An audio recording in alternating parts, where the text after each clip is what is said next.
We can now take our seats. Thank you.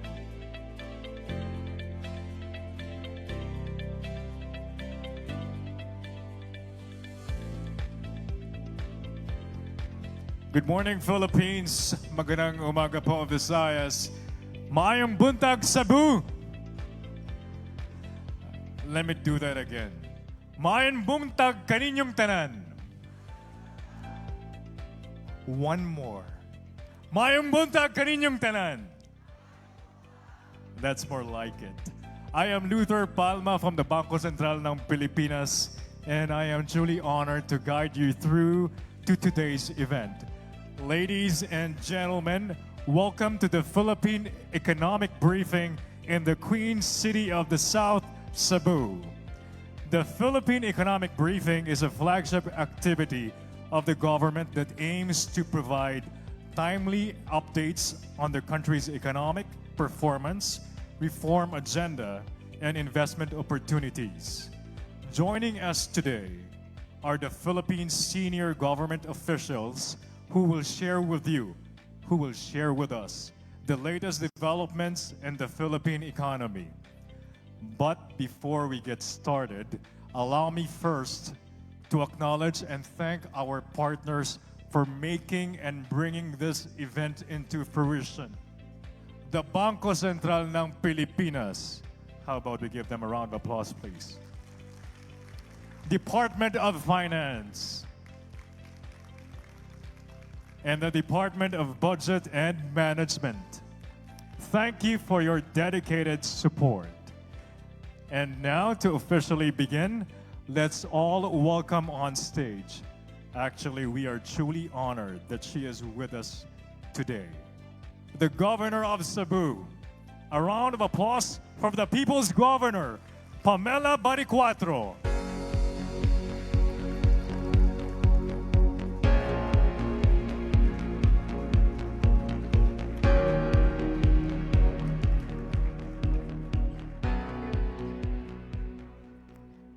Secretary Ralph Recto, Undersecretary and Assistant Secretaries of Department of Finance, Department of Tourism, Department of Public Works and Highways, Department of Transportation, Bangko Sentral, Deputy Governor Zeno Ronald R. Abenoja, Mayor Nestor Archival, executives from the Public-Private Partnership Center, participants of the Philippine Economic Forum. Good morning to everyone. On behalf of the province of Cebu, it is my great honor to welcome you to this important gathering. We are grateful to the Department of Finance, the Bangko Sentral ng Pilipinas, and all our national agencies and partners for choosing Cebu as the venue of this Philippine Economic Briefing. Today's theme, Building Better, Delivering More, reminds us of the responsibility we all share, not only as leaders of government, business, or finance, but also as guardians of the lives of ordinary Filipinos.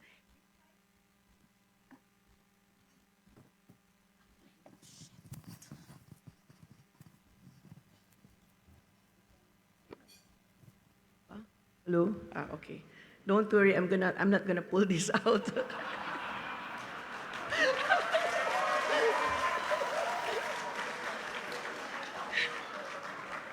Today's theme, Building Better, Delivering More, reminds us of the responsibility we all share, not only as leaders of government, business, or finance, but also as guardians of the lives of ordinary Filipinos. Behind every figure on growth and development are real families.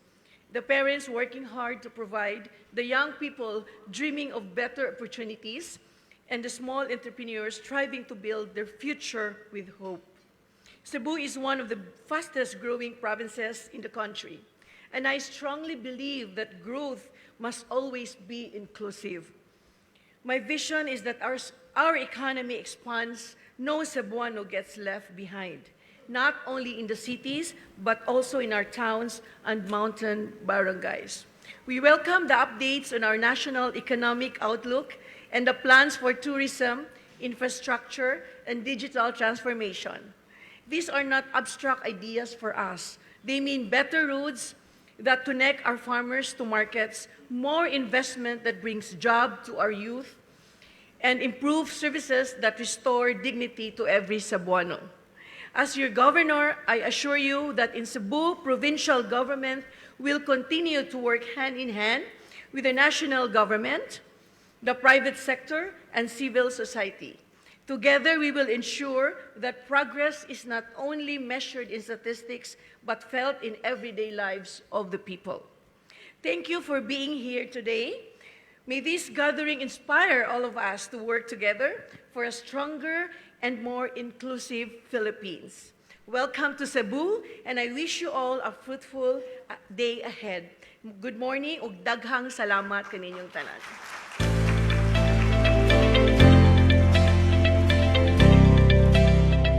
No Cebuano shall be left behind. Thank you for that very empowering message, Governor Baricuatro. And now, to deliver the opening remarks, may we call on Cebu City Mayor Nestor Archival.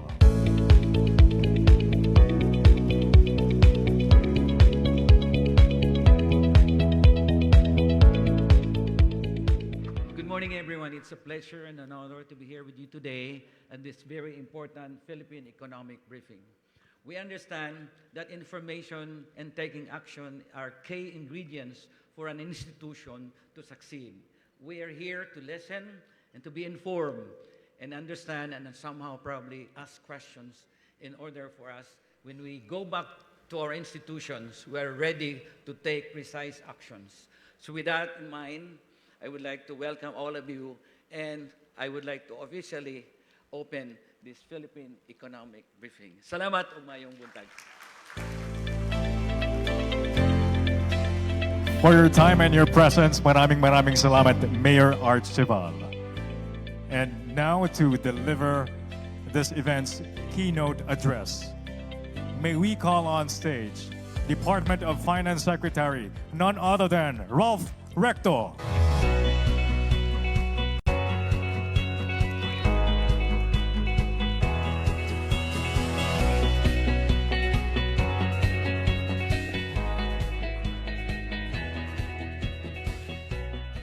Maraming salamat po. Province of Cebu Governor Pamela Silagan Baricuatro, Mayor Nestor Archibald, fellow workers in government, our partners from the local and international business chambers, guests, ladies and gentlemen, maayong adlaw kaninyong tanan. Thank you for joining us here today. You might be wondering why we chose Cebu for the Visayas leg of our economic briefing. The answer is simple, because Cebu is front and center of the Philippine growth story.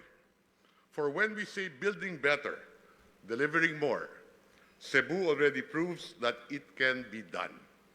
Central Visayas, where Cebu is the economic powerhouse, has been the fastest growing regional economy in the country, expanding by 7.3% for 2 consecutive years.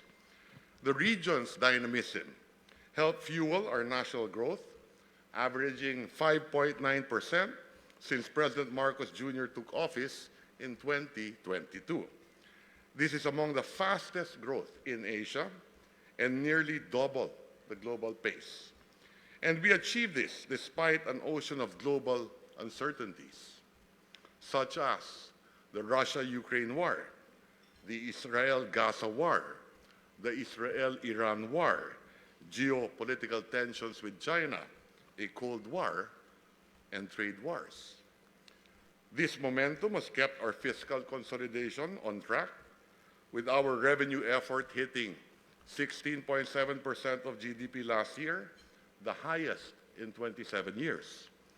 This is also among the fastest compared to our neighbors. Our recent credit rating upgrade and affirmations attest to the global investors' strong trust in the Philippine economy.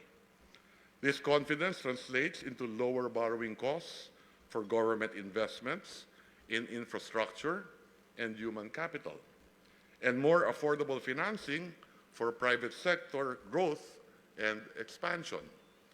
Another clear proof of investor confidence is the robust reception we received during our recent roadshows in India and Japan.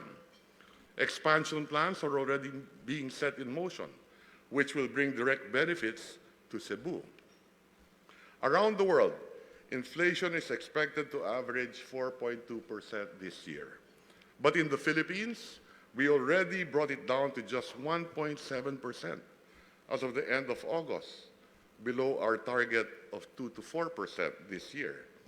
With inflation well under control, we expect stronger domestic demand and continued improvements in our job market, which currently has 50.8 million workers in the labor force. And the majority of them have formal, stable jobs, clear signs of a growing middle class.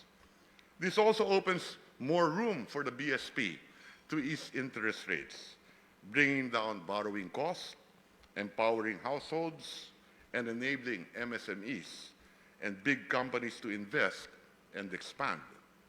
All these gains place us firmly on track to becoming the world's 13th largest consumer market by 2030, giving vast opportunities for businesses right here in Cebu. The IMF projects that by the same year, we will rank among the world's top 26 economies in terms of nominal GDP. By 2051, projections show that we will become the 18th largest economy. And fast forward to 2075, we are poised to become the 14th biggest economy in the world, outpacing France. Our strong fundamentals and promising economic outlook will certainly sharpen Cebu's edge as one of Asia's premier outsourcing destinations. This will also strengthen Cebu's position as the vital gateway for trade linking Visayas, Luzon, and Mindanao to Asia and the rest of the world.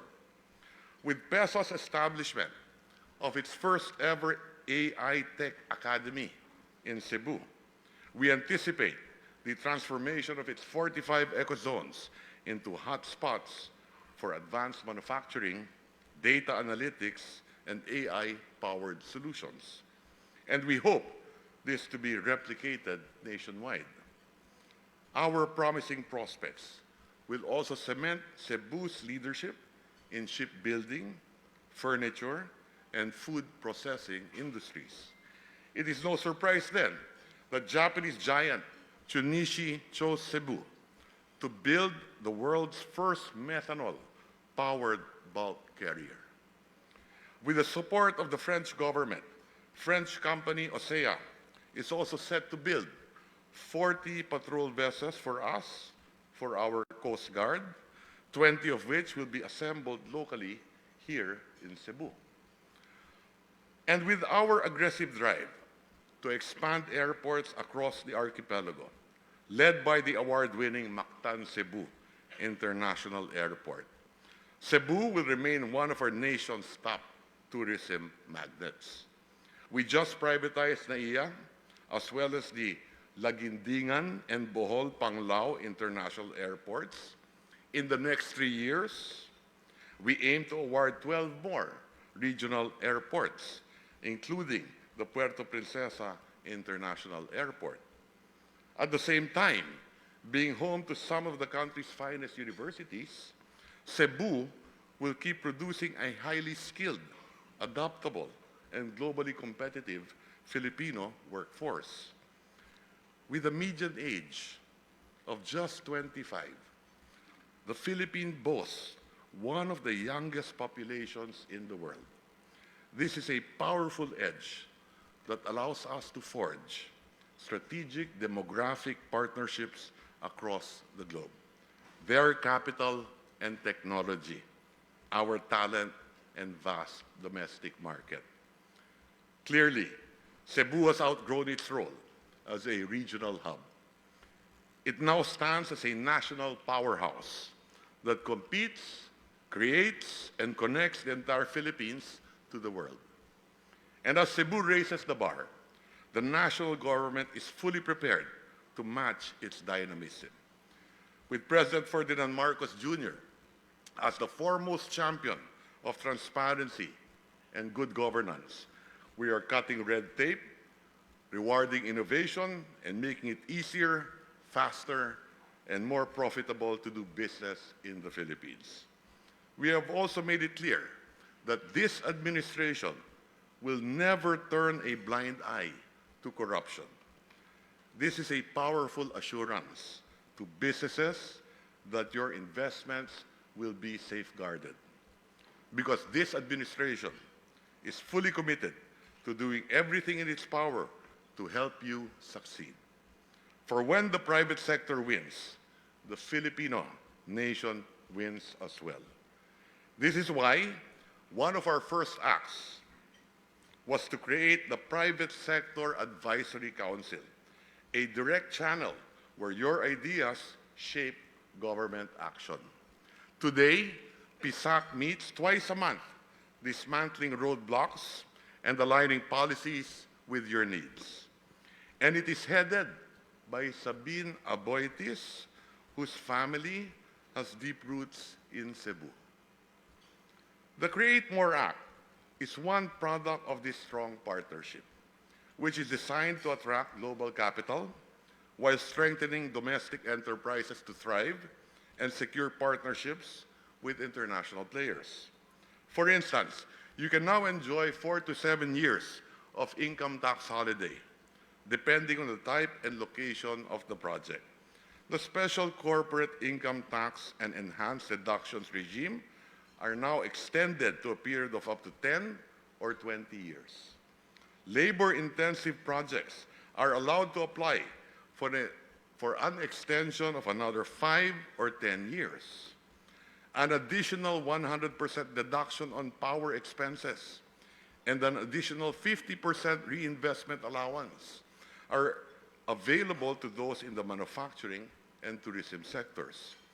Export-oriented enterprises, local purchases are zero-rated, while importations are VAT exempt.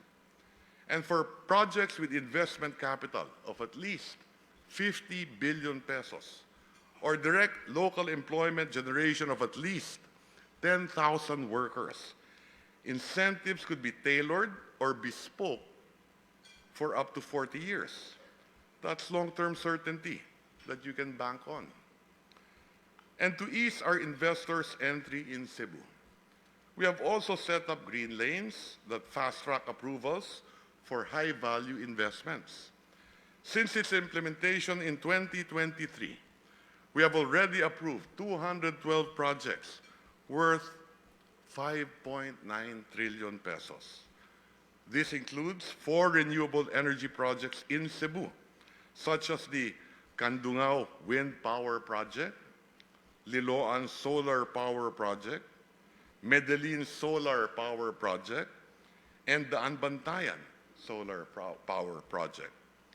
The ease of paying taxes law has also significantly simplified tax compliance procedures and embraced technology to make it easier for you to fulfill your obligations. Businesses can now file and pay taxes anywhere.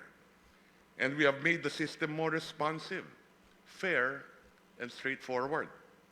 And by the way, with the increase of the national tax allotment for local governments, Cebu now receives a bigger share, which means more resources for better public services. We are also fighting smuggling through digital border systems and integrating cross-border invoicing for greater transparency. Meanwhile, our Public-Private Partnership Code makes participation in our flagship infrastructure projects easier, faster, and more transparent than ever. Of the 207 flagship projects under the Build Better More program, 11 are right here in the Visayas region. One of the upcoming projects is a 35-kilometer Cebu Bus Rapid Transit project, with full operations targeted by 2030. This will transform mobility in Cebu, providing efficient, reliable, and sustainable public transport for our people. After over a decade of planning, its first package is already targeted to be open to the public by this quarter. We also have the new Cebu International Container Port, which officially began construction this year. This will cement Cebu's role as a trade and logistics hub in Asia, directly supporting entrepreneurs engaged in import and export activities. Aside from the infrastructure boom that will unlock new growth corridors in Cebu, we have recently enacted new laws that are pro-business. We have the VAT refund for foreign tourists, which serves as a direct boost to Cebu's tourism. This leads to bigger tourist receipts and more of that money circulating in Cebu's local economy. Not only that, it also lifts demand for our locally made products and goods, giving homegrown entrepreneurs a stronger market. We recently reduced our stock transaction tax from 0.6 to just 0.1%. This makes our capital markets leaner, more liquid, and more attractive for local and foreign investors. And we have already rationalized our mining fiscal regime. This will provide fiscal stability and certainty to current and potential mining investments here in Visayas, while ensuring that we continue to protect the environment. We are also making investing in our country more stable than ever by allowing land lease of up to 99 years for foreign investors. Your future foreign partners, whether in industrial estates, agro-industrial ventures, or agroforestry, among many others, can now plan with confidence, knowing that the Philippines is committed to sustaining their investments across generations. We are likewise exploring a general tax amnesty that will allow businesses and individuals to settle past liabilities through a simplified process, giving everyone a fresh start. With all of these transformative reforms and policies in place, Cebu and the whole of the Philippines are more than ready. Ready with its talent, ready with its infrastructure, and ready with a drive to grow your business. But to Cebu's own entrepreneurs, I say this: do not stop here. Carry the Cebu brand of dynamism beyond your shores, as we on our part spotlight new growth hubs in our next briefings ahead. Let us bring that same energy to Luzon, to Mindanao, and to every corner of our archipelago. Together, let us build better, deliver more, and make the next chapter of Philippine growth not just a story of Manila and Cebu, but a story written by the rest of our islands too, in every province, in every Filipino. Let us unlock the talents of our young workforce and build a nation where every Filipino can thrive, secure meaningful jobs, and improve their lives. Because only then can we truly define our shared success. This means lifting 8 million more Filipinos out of poverty by the end of the President's term. I am confident that with great partners like you, we can achieve this ultimate goal sooner than expected. Rest assured, the government is here to help you grow and prosper. We will guard your trust, protect your investments, and deliver on our promises. Muli, daghang salamat, Cebu. Mabuhay kayong lahat. Mabuhay ang bagong Pilipinas. Maraming salamat po.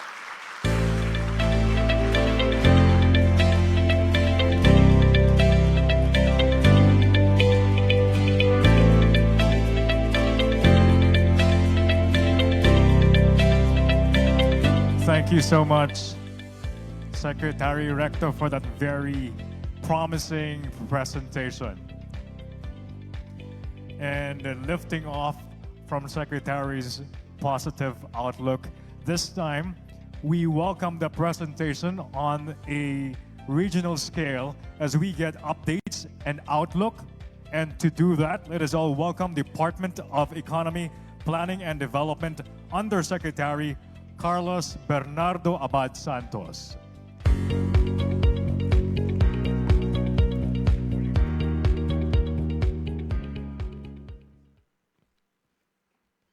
Secretary Ralph Recto, Governor Pamela Baricuatro, Cebu City Mayor Nestor Archival, to my colleagues and panelists from the national government agencies, local chief executives, representatives of the private sector and civil society organizations, guests, maayong buntag sa tanan.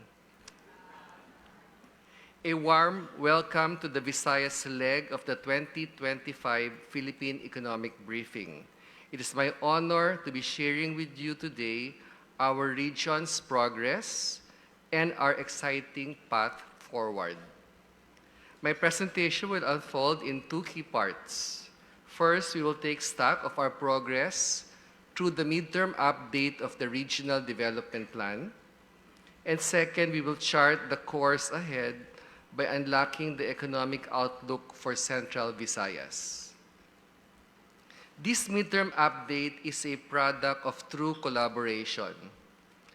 Just last July, in partnership with the provinces of Bohol and Cebu, we convened workshops with national agencies, LGUs, the private sector, and NGOs to ensure our strategies are robust and collectively owned.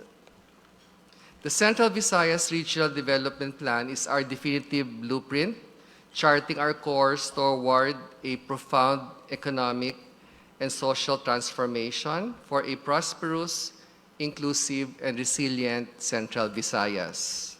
Aligned with the PDP, it is built on three pillars. First, developing and protecting the capabilities of our people and families. Second, transforming our production sectors to create quality jobs and competitive products. And third, fostering a vibrant, enabling environment.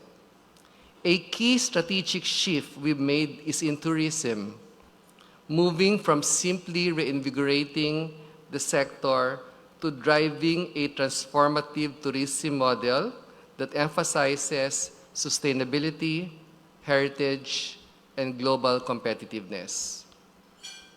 Our ambitions are clear and aligned with national goals. We are targeting a GRDP growth of 6.3 to 7.5%. I am proud to report, and that was also mentioned by Secretary Recto, that in 23 and 2024, our economy grew by 7.3%, the fastest in the country. So again, great work, Region 7.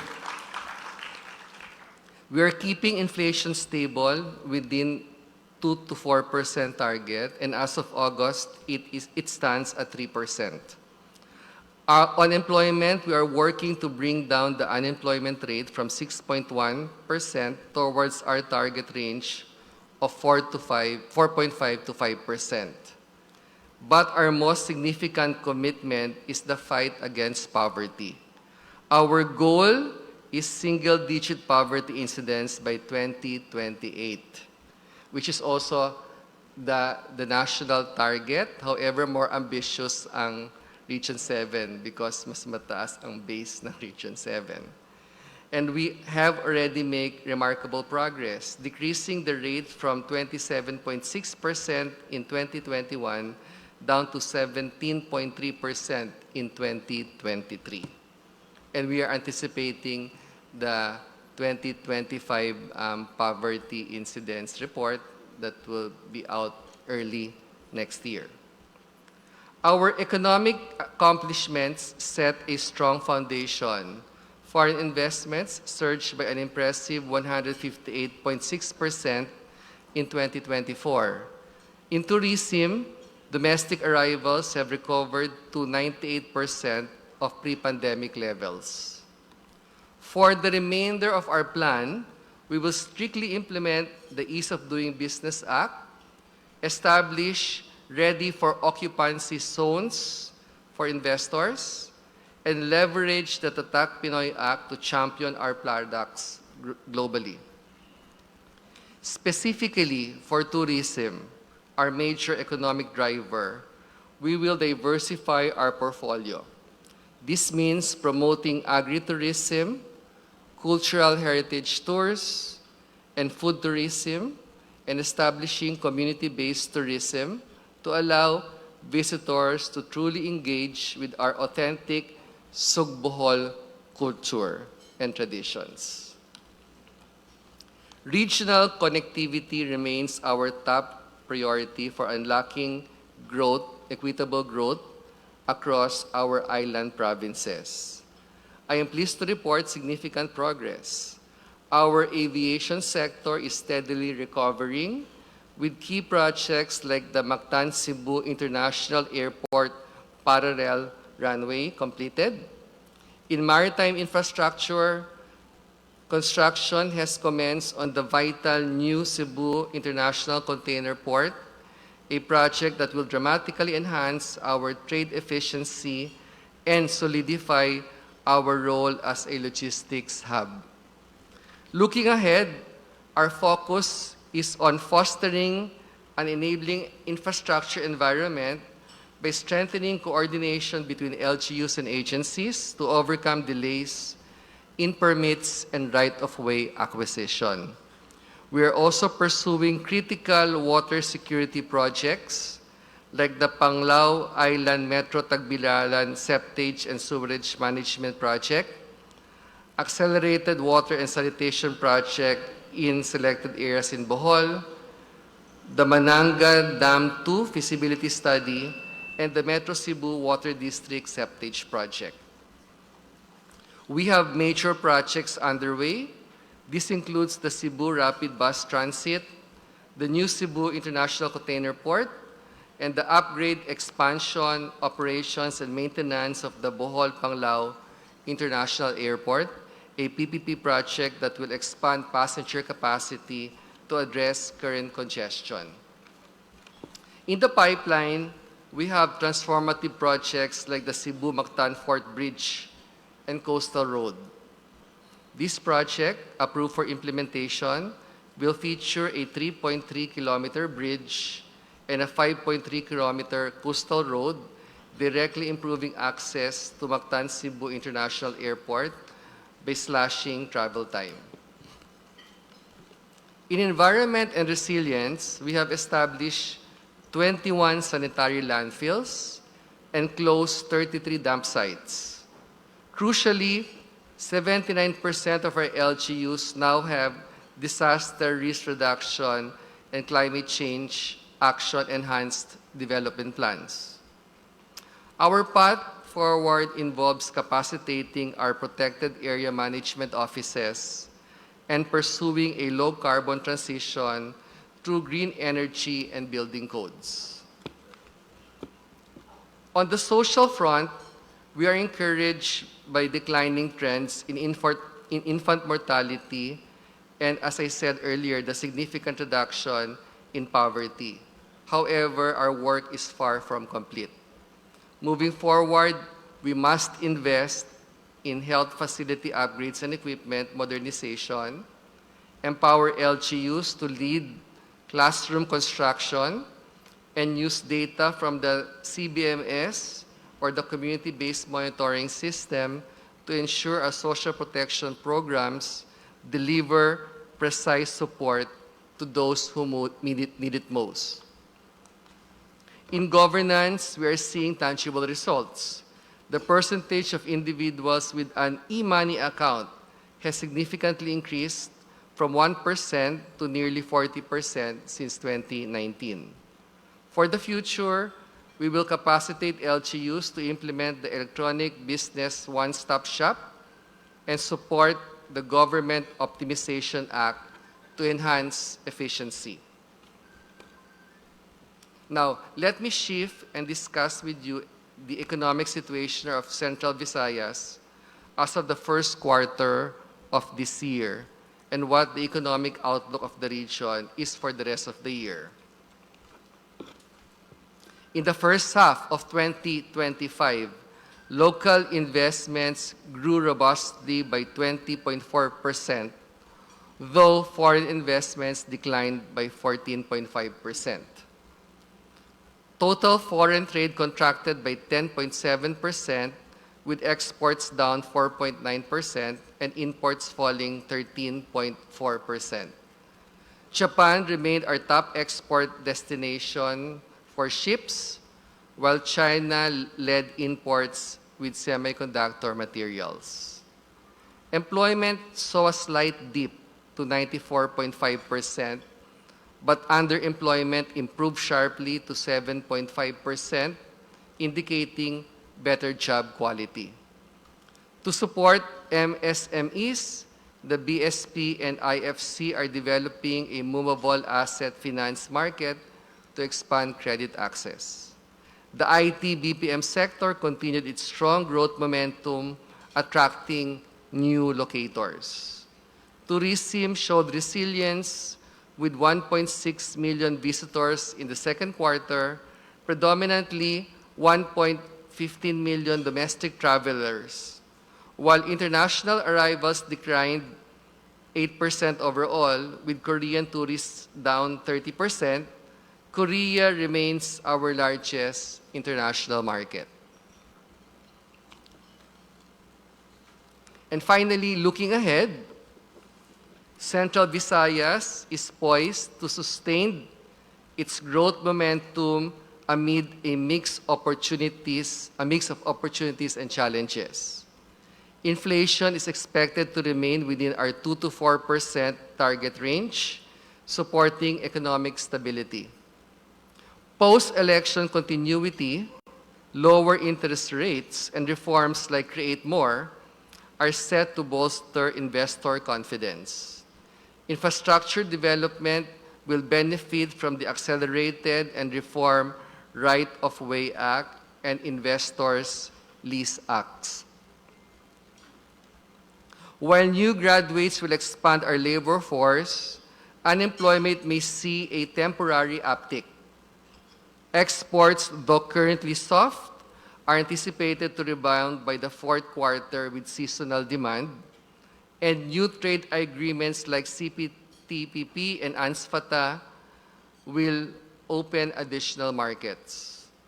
Although U.S. policy uncertainties pose a risk, our competitive advantages continue to attract foreign investments.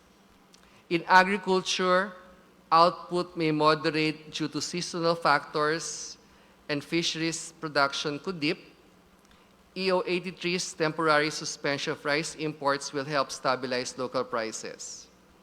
On a positive note, tourism is set to accelerate thanks to visa reforms, market diversification, improved connectivity, with Cebu emerging as a major MICE destination, hosting large-scale events starting 2025. In conclusion, the story of Central Visayas is one of resilience, transformation, and exciting potential. We are firmly on the path to sustainable and inclusive development, propelled by an empowering and technology-driven economy with transparency and accountability, or SHETETA. Daghang salamat, and I wish you all a productive and insightful briefing. Mayong buntag kanaton tanan.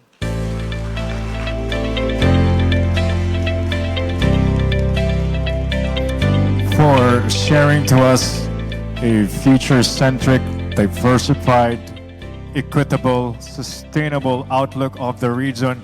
Maraming salamat, Yusek Abad Santos. Round of applause once again, please. And now let's proceed with one of the highlights of today's program, and that would be our panel discussions. Our first panel discussion shall focus on macroeconomic trends and outlook. To get this underway and to moderate these discussions, may we call on the officer in charge of the Bangko Sentral ng Pilipinas Communication Office. We have Miss Michelle Remo.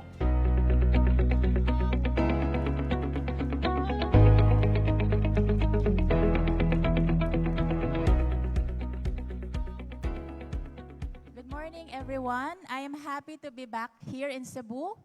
So we can jumpstart our panel discussion. I will call on one by one our resource speakers for this panel.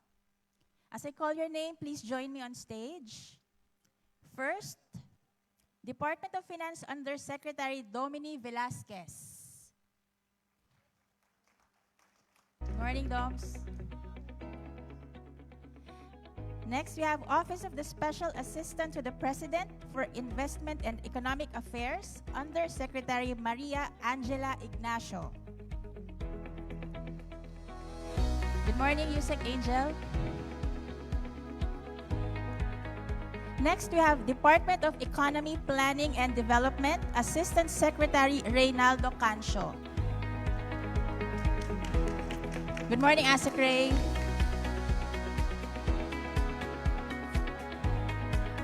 Of course, Bangko Sentral ng Pilipinas, Deputy Governor Zino Abenoja.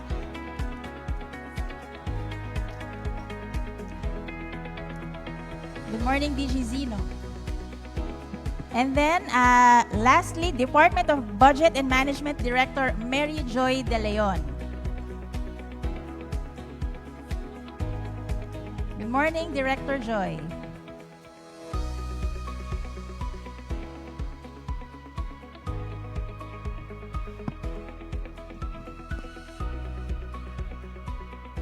Okay, I would like to start off our discussion by saying that numbers-wise, our macroeconomic picture is doing very well.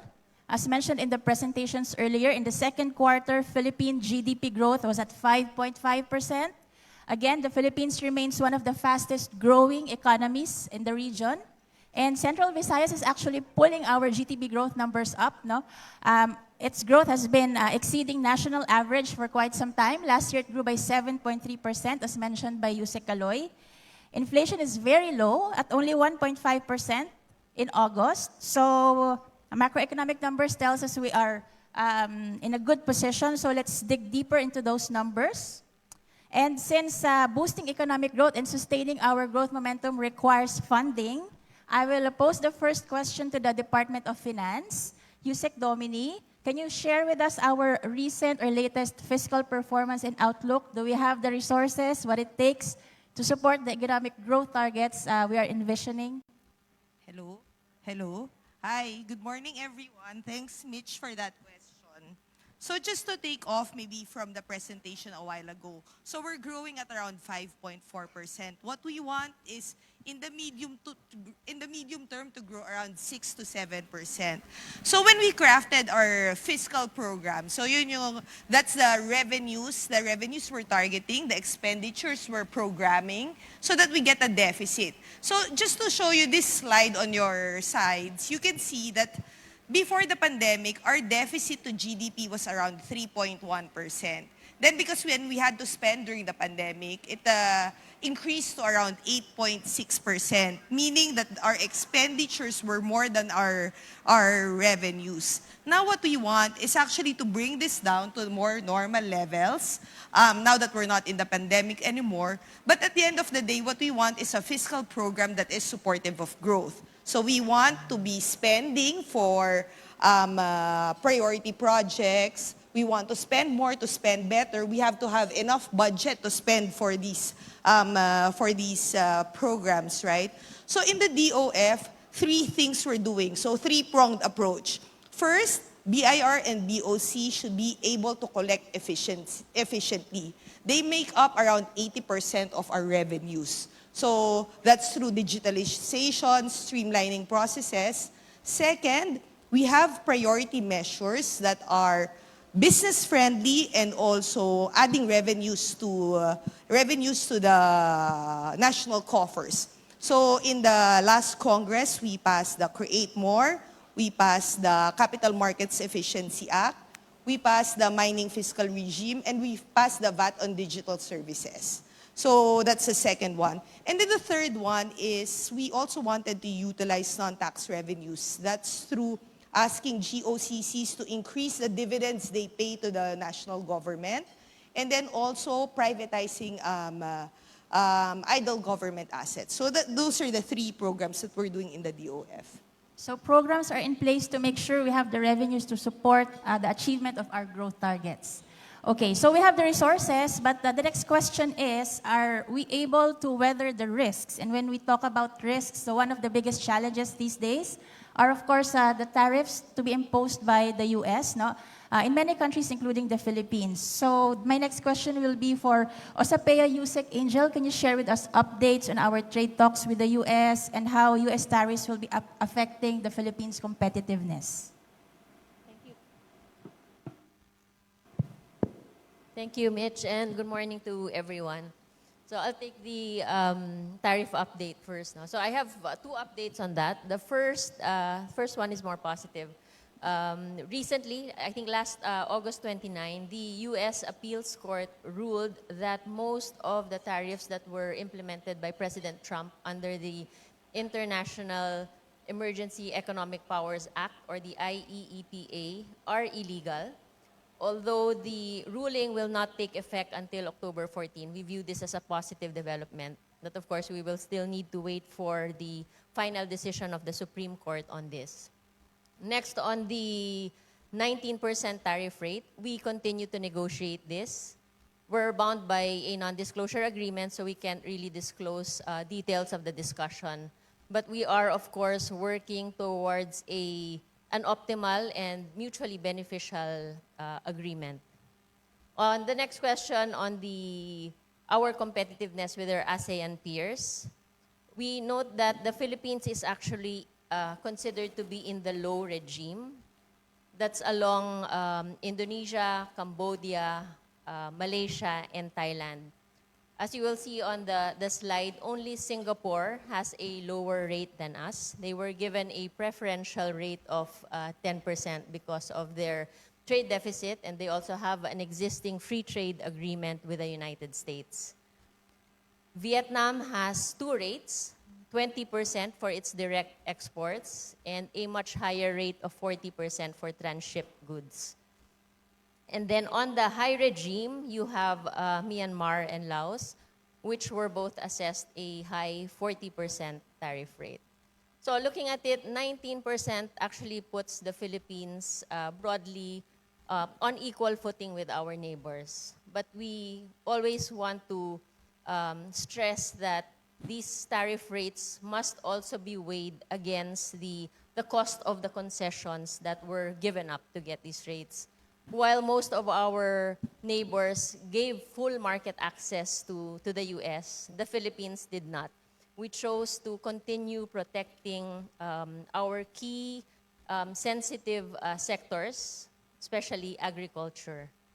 But having said that, the government recognizes that the environment has become very challenging. So we continue to actively engage with our stakeholders. We explore opportunities to help the affected industries cope with the changes that have happened. So we're looking at developing alternative export markets such as the EU, the Middle East, and Australia. We're also working towards expanding our free trade agreement network, such as the CEPA with the United Arab Emirates and free trade agreements with EU and Chile. Okay, so initiatives are in place to make sure we diversify our market so that the impact of higher US tariffs will not be so significant to the Philippines. Okay, thank you, Yusek Angel. Now, let me turn to DepDev, no? ASEC Ray. So, Again, our macroeconomic numbers are very good. So can you share with us our initiative strategies to make sure that these are sustainable? Thank you. Good morning to everyone. I think, one, it's important to note that we were really performing well. No?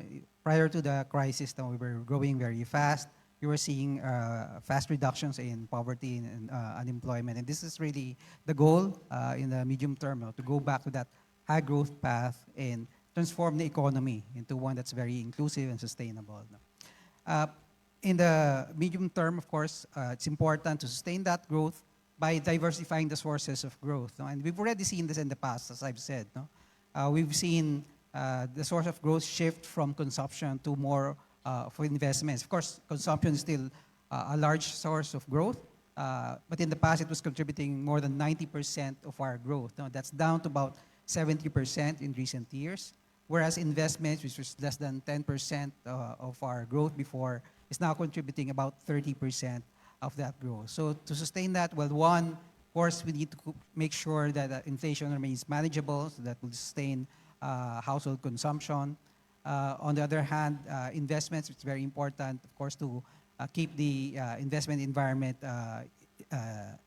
investor-friendly, no? Ease the cost of doing business. There's a lot of reforms that the Office of SecGo is doing, for instance, to reduce red tape, no? Make processing of licensing, registration, etc., much faster by doing them in parallel, for instance. No? Of course, on the side of government, investments will continue to be made in terms of infrastructure. We are committed to investing about 5 to 6%, equivalent to 5 to 6% of our GDP, you know, in terms of infrastructure. Okay. Thank you, Asek Ray. So basically, the Philippines has been benefiting from the penchant of Filipinos to spend. So consumption has been a great contributor to growth, but strategy-wise, we are expanding our growth sources by inviting more investors and on the government's end, spending more on infrastructure. Now, I would like to turn to the BSP, DG Zeno. So when we talk about growth, a lot of it is also influenced by interest rates. So can you share with recently the BSP has conducted a series of policy rate cuts, and this has come amid a very low inflation, and of course, low interest rates support growth. So DG Zeno, can you share with us the factors that the BSP is currently looking at to decide on its next policy move? The next will be in October, right? So, and any additional forward guidance besides the earlier ones that the BSP has already shared? Thank you, Michelle. Good morning to our colleagues, partners in Cebu. On the part of the BSP, we have been, as Michelle has mentioned, we have been adjusting our policy rates since August of last year. Maybe just to have a quick step back, inflation rose 3 to 4 years back from about 3% to as high as 9%. And to address that rapid increase in inflation, we increased policy rates at the BSP to address inflation expectations, manage inflation pressures. And we increased it quite dramatically and very fast. 450 basis points increase in interest rates over a short period of time, about 1.5 years. And I'm sure the businesses are very much well aware of this. But August of last year, we started to see that core inflation, what is called underlying inflation pressure, seems to be stabilizing and moving down. Even though headline inflation, what is called the total inflation that we can measure, including various commodity inflation pressures, was still high. But because core inflation was already stabilizing and trending down, the BSP started to reduce interest rates last year, August of 2024. And since then, we have reduced it by 150 basis points. From 6.5, it went down to 5%. We know that this is an important indicator. Households plan their lending, their consumption. Businesses plan their expansion plans or their borrowing or their revolving funds for their operations. So the question now is, are we stopping at this rate or are we moving on to lower rates moving forward? And in the last policy meeting, the central bank said that if you look at inflation, core inflation, they seem to be heading back to target. This year, we think inflation will average below the target. The target is 2 up to 4%. We may be averaging inflation at around 1.7%, as Secretary Rector has mentioned. But for the next 2 years, 2026, 2027, inflation will be back at the middle of the target, around 3.3, 3.4%.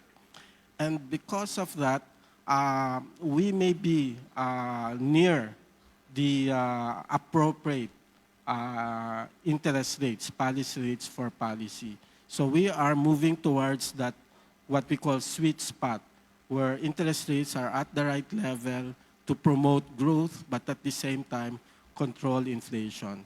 What are we looking at? We are looking at future inflation, core underlying inflation pressures. We are looking at growth numbers. If growth numbers continue to be resilient, we don't have to do big adjustments, but we will continue to do baby steps. We are looking at inflation expectations. And the governor has mentioned in his last press conference, we may be there already in the sweet spot or very near it. So for the rest of the year, we still have 2 policy meetings. It is possible that there could be some policy actions, but we will take it 1 meeting at a time. We will review all these indicators that I have mentioned. So I hope that provides some information to our stakeholders. Thank you. So inflation expected to be below target this year and then to stay within target in the next 2 years. That gives the BSP some of the considerations it needs for the next policy meetings. Okay, now I will go to DBM. So Director Joy, given that growth, of course, is also influenced by the quality, speed, efficiency of expenditures and of government spending, can you share with us some updates on that front? And I understand we have our new Government Procurement Act. What are the opportunities from that?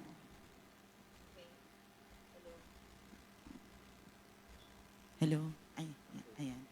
Thank you, Mitch, for that question. Good morning, everyone. From the side of the DBM, we are implementing major reforms under the recently enacted new Government Procurement Act. Why new? Because it totally replaces the GPRA. And with this newly enacted law, we have implemented several reforms to ensure transparency and accountability in public spending. So, as the President said, this is the biggest anti-corruption measures in the country in recent years. So, the reforms in the NGPA modernizes procurement system and create a more open, fair, and efficient environment for doing business with the government. And with the mandate of the DBM, we have to ensure that every peso in the budget counts. We have to spend efficiently and effectively, and procurement is a major activity in government, which is crucial for ensuring efficient and effective service delivery to our citizens. As you can see on the next slide, with the implementation of the NGPA, we have introduced progressive measures that promote greater efficiency in the implementation of projects and purchase of goods and services. Among the notable reforms are the following. First, we have the e-marketplace. So I'm sure everyone is familiar with Lazada or Shopee. So e-marketplace is similar to that platform. You can just add to cart and directly procure services, supplies and equipment from accredited, reputable suppliers. This simplifies transactions, reduces paperwork, ensure transparency, and opens more opportunities for private companies, especially Filipino businesses, to engage in government procurement. We also have open contracting, wherein the NGPA requires full disclosure of all procurement data and documents, including bid results and contract information through online platform like the PhilJeps. And then we also have a beneficial ownership disclosure, wherein the new law requires bidders to disclose beneficial owners, preventing conflict of interest and blocking attempts to circumvent blacklisting rules. And lastly, we have the launch of the government purchase card or the government procurement card. So this is to minimize cash transactions. This is like a debit card wherein government entities can use this to purchase goods and services.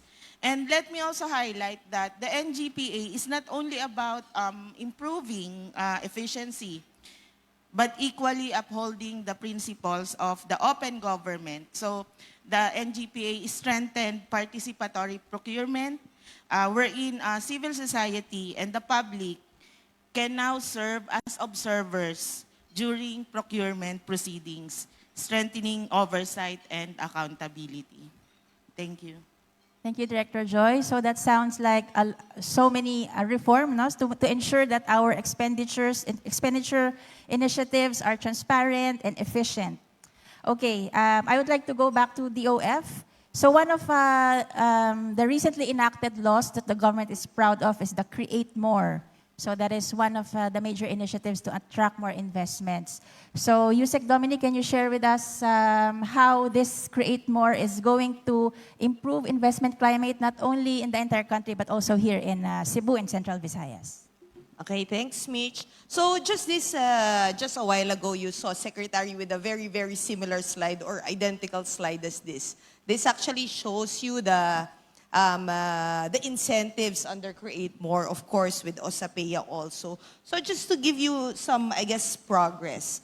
As of December last year, so that's, and up to June, so that's 7 months, we've seen investment commitments of around 285 projects already under Create More. This is 254.12 billion. Estimate is that it will create around 67,000 jobs. So most of the Create More projects are in sectors similar to the one here in Visayas. Economic zone operators, we've seen 11 projects, 100 manufacturing projects applying for Create More. Of course, 79 IT BPM, real estate, and tourism. So those are the major projects under Create More. Our estimate is that this will create 218 billion in additional revenues just because of the business expansion. And in terms of tax expenditures, that's 110. So net effect, it's around 108 billion additional revenues for the Philippines and also broadens the economic pie. So Create More is living up to its name, creating more job-generating investments already, and we expect more from the law. Okay, we'll use that, Yeah, we'll use that. living up to its name, yeah. Next time. Okay. Okay, going back to OSAPEA Yusek Angel. Okay, so here in Cebu, logistics and IT BPM sectors continue to grow. How are we leveraging that to attract even more investments, not only in the country, but also here in Central Visayas? Yes, Mitch, we're very excited about the rapid expansion of the IT BPM and logistics sector in Cebu.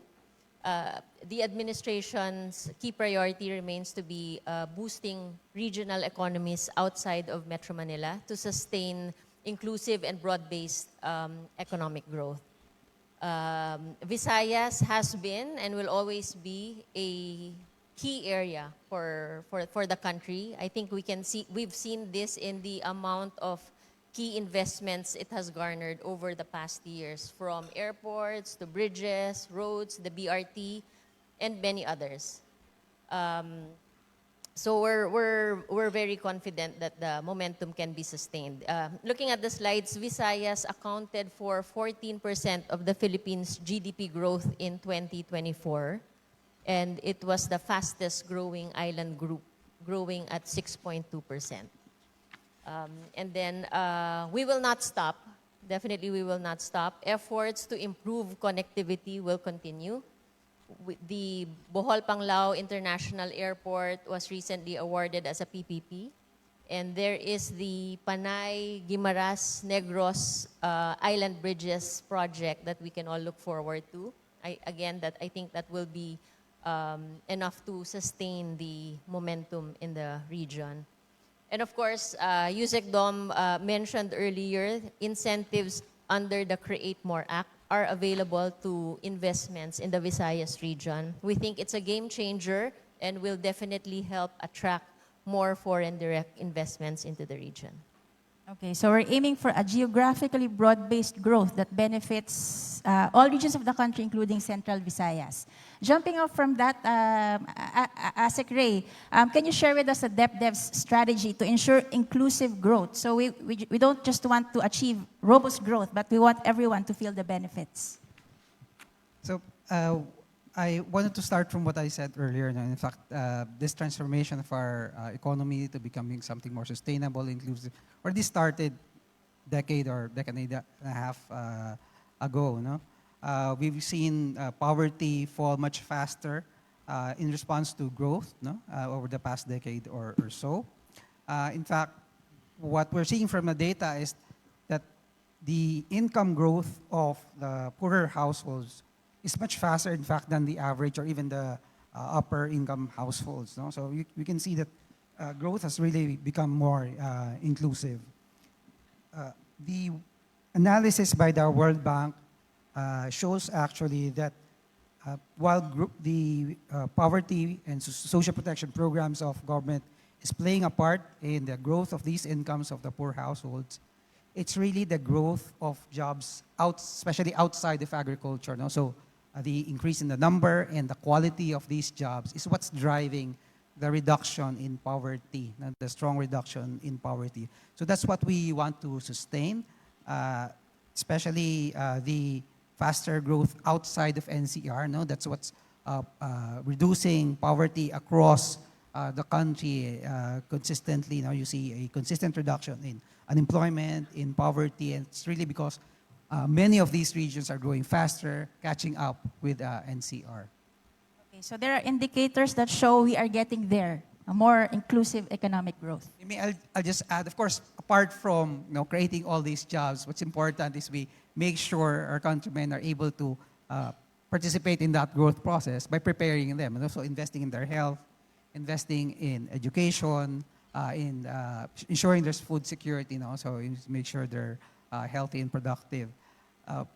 So that's, in fact, going to be the priority for the next 3 years for the administration. Thank you, sir. Okay, so I now turn to BSP. So when we hear Bangko Sentral ng Pilipinas, we always associate it with interest rates and banking supervision. But if some people don't know, the BSP is also doing a lot for financial inclusion, meaning we want more people to be part of the formal financial system. So, DG Zino, can you share to us those initiatives? Thank you, Michelle. Yeah, I completely agree. Financial inclusion is an important advocacy of the BSP.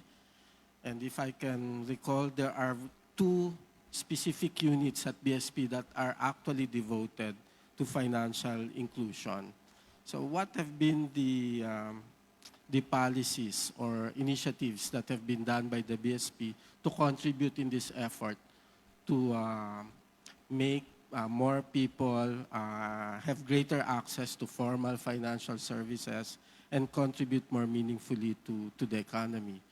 Well, one set of initiatives was to improve the payments architecture, the payment system.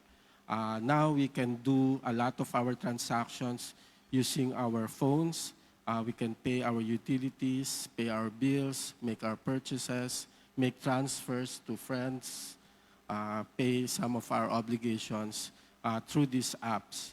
In fact, the latest estimate is that about 57 to 59% of retail transactions are now done through digital platforms. So most probably half of us here would have in their phone right now an app that can be used to pay our bills or pay someone digitally. And another aspect would be to increase fintech, increase digital finance. In fact, we have 10 licenses for digital banks, of which 6 have been granted. So with more players in the industry, they will cater more to even those that do not have to go through a physical bank. So this will increase competition. It will make it more accessible, financial services, more accessible through the digital platform. A third set of initiatives will be financial products themselves. Banks have been innovating in terms of making easier procedures, specific bank products that would be accessible to small-scale, medium enterprises, and to ordinary households. And one of these products that we have come out with together with the banking industry is what's called the basic deposit account. It has no opening balance, and no maintaining balance, low opening amount. You have simple procedures to be able to open this account. And so far, based on the numbers that we have seen, about 26 million accounts have been opened through this BDA. It's a small account, and it's one way to encourage or facilitate ordinary households to enter the formal financial system with a very simple deposit account. So these are some of the things that we have been doing at the BSP to contribute to this effort. So if more people are able to easily access banking savings account, investment accounts, insurance, loans, so these gives them more opportunity to boost their incomes. Okay, now last for this round of questions to DBM, can you also share with us some transparency or other initiatives of the DBM to also help achieve inclusive growth for the country, for this region? Thank you, Mitch. Before I proceed with your question, I just want to deliver a good news. As you can see on the slide, the Philippines ranks as the world's, as the most fiscally transparent country, not just in Southeast Asia, but in Asia. So Congratulations to DBM. Yeah, this is based on the results of the 2023 Open Budget Survey. May I just note that the OBS is done by a Washington-led think tank called the International Budget Partnership. And the Open Budget Survey is the world's only independent, comparative, and fact-based research instrument that measures essential aspects of governance and accountability, specifically on 3 domains, which are budget transparency, public participation, and budget oversight. So this was participated in by 125 countries, and that's the result of the 2023 Open Budget Survey. So we are also among the top 15 countries in the world for all 3 domains of transparency, public participation, and budget oversight. So in terms of interventions or being done by the DBM in terms of transparency and open government, we publish budget documents in a timely and comprehensive manner on the DBM website. So we have 8 budget documents being assessed by the OBS, and among the budget documents being produced by the DBM are pre-budget statements, or what we are, in a term that we are more familiar with is the national budget call, the proposed and enacted budget, which are the National Expenditure Program and the General Appropriations Act. And we also have the in-year and mid-year reports. And of course, we have the People's Budget Series. So these are uploaded in a timely and comprehensive manner on the DBM website, making us the most fiscally transparent country in Asia. So the publication of the People's Budget Series, developed by the DBM in line with its open budget commitments, provides simpler and more accessible versions of key budget documents. These include, first, we have the budget at a glance. This is just a one-page briefer if you have no time to take a look at the very voluminous budget documents, which summarizes the national budget. We also have the citizen-friendly versions of the proposed and enacted budgets, which are translated into major local languages to broaden reach and understanding. And lastly, we have the technical notes, which provide detailed information on budget dimensions and proposed program allocation. So this publication of People's Budget Series received a document content score of 92 out of 100. So this is the highest among the Philippine budget documents and has significantly improved our global standing. This was also recently commended in the Public Expenditure and Financial Accountability Assessment, or the PIFA assessment, conducted by multilateral institutions, underscoring the government's ongoing efforts to make PFM, or public financial management, more transparent, accountable, and citizen-friendly.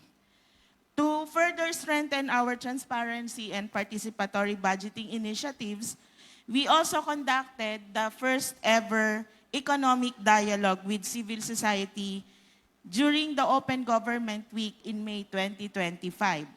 So during this dialogue, we had a roundtable discussion with non-government organizations, private sector representatives, mainly from the Makati Business Club and Financial Executives Institute of the Philippines, to discuss macroeconomic and fiscal priorities of the government. So, as a government official and as a citizen, I truly believe in the importance of productive dialogue with our CSOs and private sector to ensure that our policies are inclusive, transparent, and responsive to the needs and aspirations of all Filipinos. So, as you can see, amidst all the politics in news today or in the past few months, I assure you on our end, we are working very hard to create an environment where financial institutions and businesses can operate with certainty.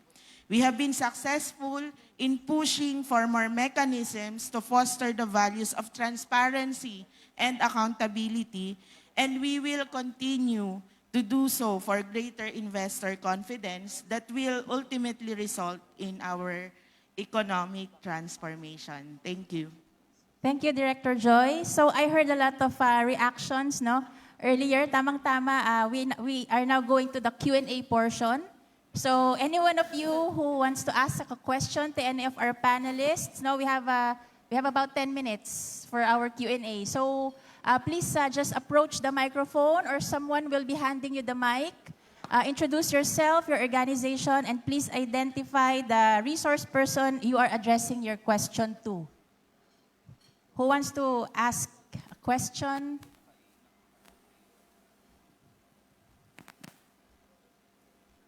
Anyone? I'm sure kailangan nyo lang, gusto nyo lang maging matapang, no? Kasi there are a lot of reactions kanina, so I'm sure everyone would like to have a chance to ask a question. Yes, sir. Please approach the mic. Please state your name, your organization, and the officer you want to address your question to. Hello. Good morning, everyone. I'm Harold from the Subdivision and Housing Developers Association. Would like to ask for clarity lang with regards to the comment maybe made last year by former Senator Rector with regards to the increase of the capital gains to 10%, if it's still on the table. Also, we would like to ask for clarity with regards to the RP Vara law or the real property tax valuation, if it will be happening every 3 years and what mechanisms or what office handles it. Thank you. So tax laws, Yusek Domini. Hello. And capital gains. And capital gains tax. Thanks for that. I think, the capital gains tax that was mentioned in the previous Congress, we've done away with that. Right now, for this Congress, what we plan to push are one pending item is the Single-Use Plastics Act. So that was in the last Congress. We're pushing for that for this Congress. And then two tax amnesty laws. A general tax amnesty, which was previously done in 2017, and then an extension of the real property amnesty that lapsed earlier this year, first half of this year. So yun yung three. So wala na yung capital gains tax. And then for the RP Vara, I'll get more details on this and then we can provide you.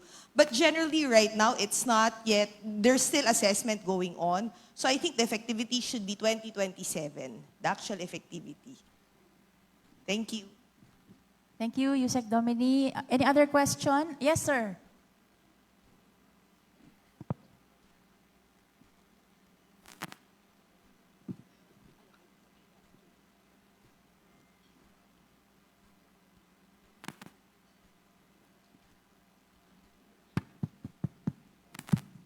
Mic test.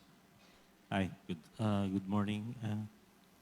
I'm Mr. Espeleta, past president of Cebu Chamber of Commerce, and I commend all that have worked behind all of those numbers. No, I mean, like those numbers tell a lot of stories. And earlier, Secretary Ralph Recto said, "We are ready. We are ready. We have always been ready." However, more bitaw og ready, aim, fire man unta na. But we're always ready. And people are not, we seem to have the lack of target and the firing. So, in the fundamentals, we have very good fundamentals actually. You say we have the demographics, which by the way is a product of lack of birth control program we had, and now it's positive already, demographics. However, the educational attainment also is a concern there, no? And we are actually strategically located. So all the fundamentals, we have them. We have them. However, when you look at my observation, when you look at the GDP rates, we're saying we're almost, we're the hot spot, no? However, it has not translated down to the bottom. You see, it's just like business. We have very good sales, we have very good revenue. However, your bottom line is negative. We have always deficit. We always have like the poverty level is very, very high, and the employment level is very, very high, etc. There seems to be that the top line has not trickled to the bottom. There is a leakage somewhere. The reality is, I think, even we also resent that out of the many projects and proposals that we submit, very few are approved based on the national expenditure budget, etc. How many do we have flagship programs? We only have 11, 12 versus about 200 something nationwide. Katiting. No? So here, I think this is something that we'd like, we in the business, we are we are always, no, the indicator always is that if the local businesses are investing, the foreign investors as well will have confidence in investing. We have so much laws attracting foreign investors, but they come in trickles. What is the bottom line? The lack of confidence, the lack of economic investment climate, they are not secured. I think this is where we should address. No? When in business, you need confidence. You need the fundamentals are there. No? So I'm saying this because the lack of trickle-down effect down to the bottom, the poverty, etc. So this is a challenge for all of us. Now, we know we're quiet about there's so much flooding here in Cebu. But in the flagship program, there is no flood control project. Whatever. This. Maybe there is none, but maybe it's ghost. But, you know, I don't want to be shoot like Charles Kirk here or... Was that Charles? Charles? Yeah. But anyway, this is a sentiment from the business. I think most of you are in the business. This is our sentiment. No, tell me if I'm wrong. Sir, thank you very much for sharing your sentiment, and we understand your question sentiment is about trickle down. Oh, para kang si Marcoleta. We have, sir, we have, hindi pa ako tapos. We have 2 minutes left for this panel, and we have another panel discussion where we can accommodate more questions. The message for us businessmen, we cannot be continuously denying that there is a problem. What is the problem? Governance. What is the problem? No, you address that. If you address that, I'm sure the confidence level will increase. No, let's not deny that it's not happening. It's happening in our eyes. No? So, that's the message. That's the message. In the business, we feel that it's not competition that's fighting us. It's really governance. It's really the government that's fighting us in the business, making it difficult for us to thrive in this business. Thank you, sir. We have another panel discussion where we want to address your sentiment. But any one of you who wants to react on the question or the challenge given, governance, trickle down, how are we going to make sure that the good fundamentals we have trickle down to each and every Filipino? Sir Ray? Well, maybe just to respond to the impression that there's no trickle down, or that it is not reaching the developments we're seeing in terms of the growth of the economy is not reaching the poorer segments of our society. Now, that's precisely what I was trying to explain earlier. No, in fact, that's not what the data is showing. No, it's clear that our poverty rate has been declining. It was over 18% in 2021. It's now down to about 15.5% in 2023. And we're expecting with the next round of the survey, the income expenditure survey this year, we'll see a further reduction in the poverty rates. It's not just the reduction in poverty that we're seeing, it's also the reduction in inequality.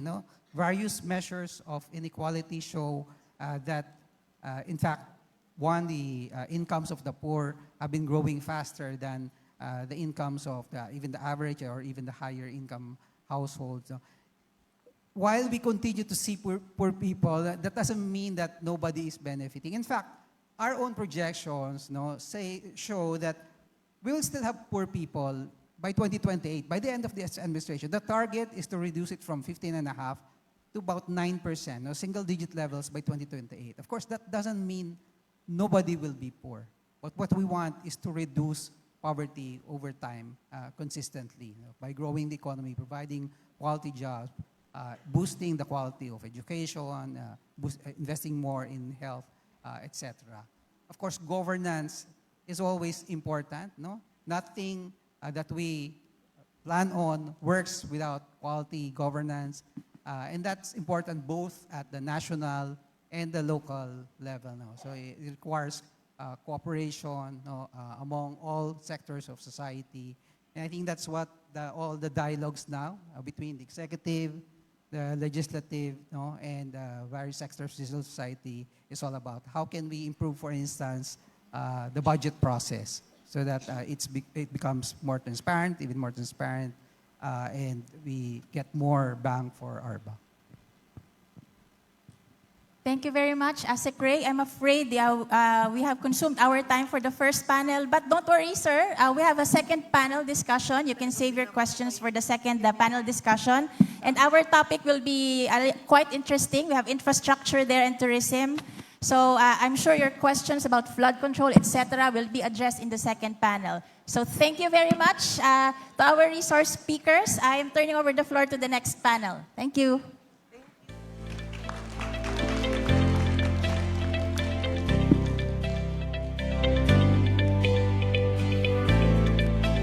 Thank you, Mitch.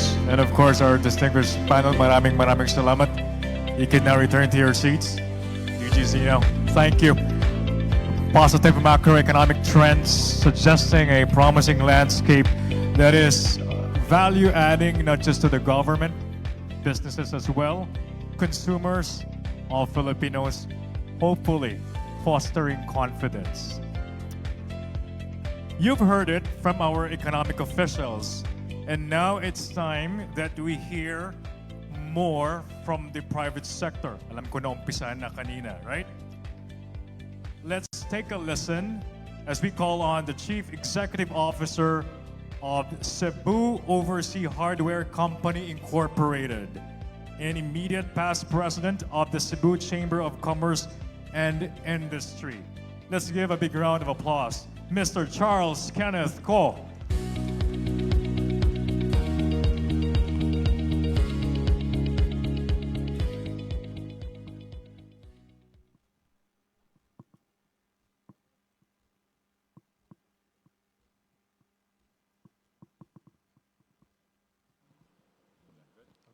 Okay, hello. Good morning again to our distinguished guests, esteemed partners from government and the private sector, friends from Macadam, and fellow Cebuanos. On behalf of the Cebu Chamber of Commerce and Industry, allow me to express our deep gratitude to our partners from the Bangko Sentral ng Pilipinas, together with our economic managers from the Department of Finance, as well as our colleagues from DepDev, the Bureau of Treasury, and our local government leaders here in Cebu. We are honored that Cebu has been chosen as the host of this year's Philippine Economic Briefing. More than a venue for macroeconomic updates, this gathering is an opportunity to align our local aspirations with the country's broader economic vision and to reaffirm that regional development is national development.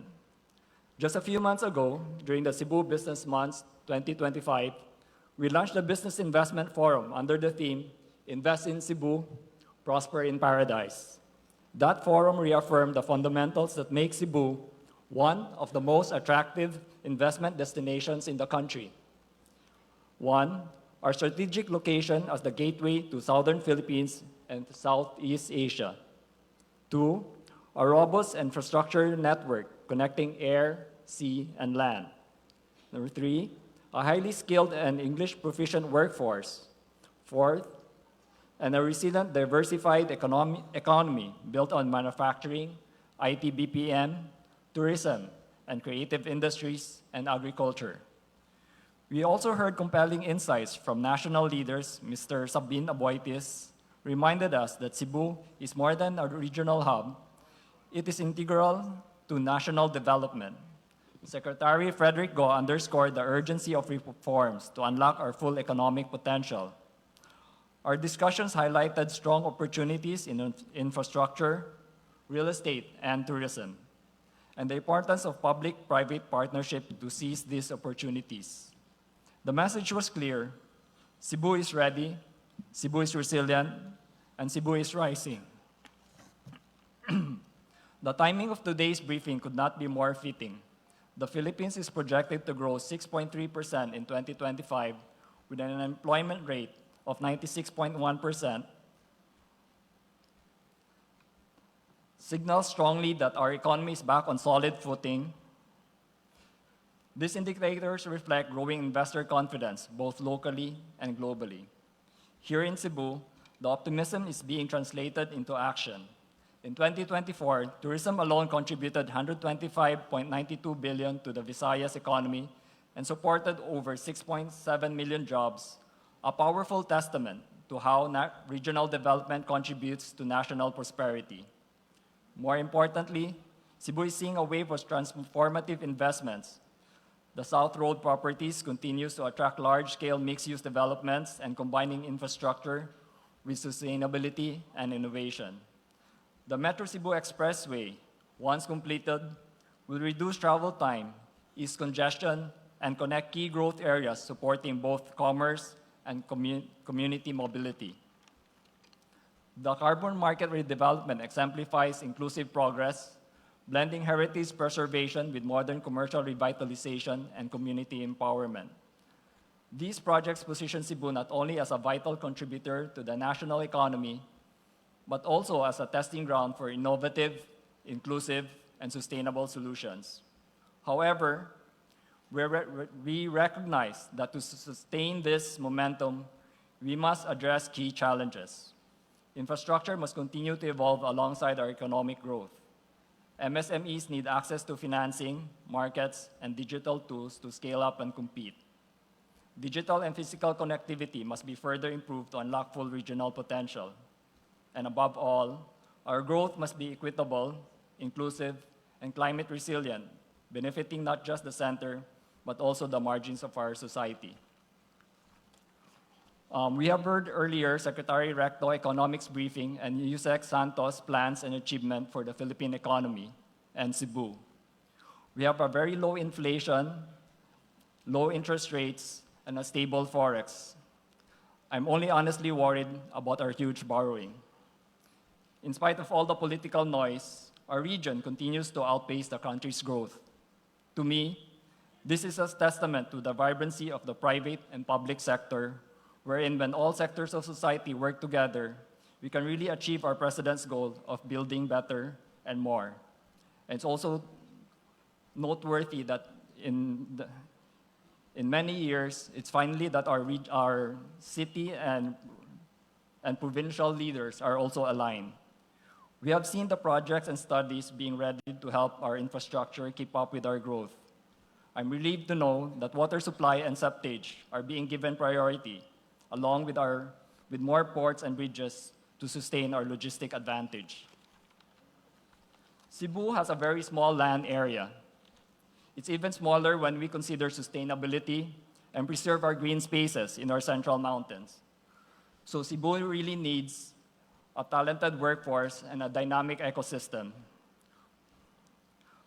While our economic planners are here today with us this morning, I would like to share with them that your chamber, in behalf of the Cebuano community, is pushing for a creative district in order to bring us to the next level. Along with that is our heritage district. The creative district starts at around the Mandawi Reclamation area near SM, stretching towards where Robinson Galleria is, and from then forth, that's the heritage district, which will serve as our tourism hub all the way to the South Road properties.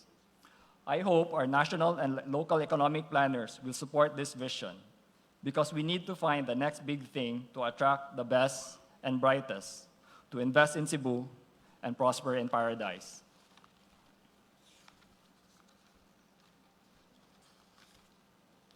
This economic briefing is a signal of confidence and a call to a collective action.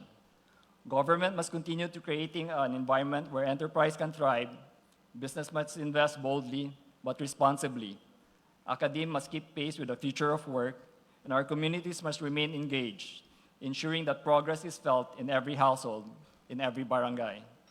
This is the kind of collaborative leadership that the Cebu Chamber of Commerce and Industry champions. We're not simply advocates for business, as we are connectors, conveners, and catalysts. Our role is to turn vision into action, dialogue into policy, and partnerships into shared prosperity. Let us aspire for more, for Cebu to become a beacon of inclusive, sustainable, and innovation-driven growth, a model for the Philippines and Southeast Asia. Together, under the banner of Building Better and Create More, we will continue lifting Cebu's image, engaging our communities, activating transformative partnerships, and developing talents who will build the future of our province, Cebu, and our country. Daghan salamat. And before I step down, may I invite you to join me in saying what you see on screen. Padayon Cebu. Padayon Cebu. Thank you.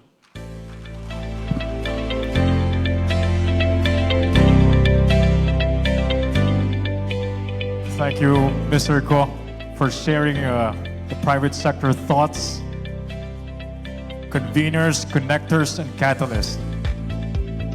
That's a big one. Are we still okay? Can we repeat what Mr. Ko said? Can we do that? Padayon Cebu. You can do better than that. Padayon Cebu. Okay, that's better.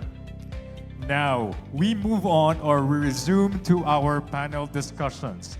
And I think this would be more compelling, thought-provoking topics underway or coming your way, because we are going to be talking about tourism and infrastructure.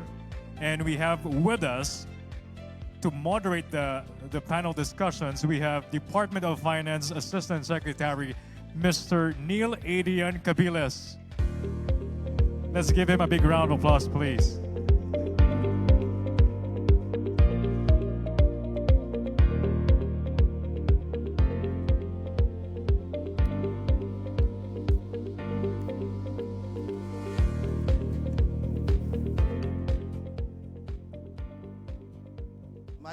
Mayong buntag, good morning. I have to personally say that it's good to be home. I actually was born and raised here.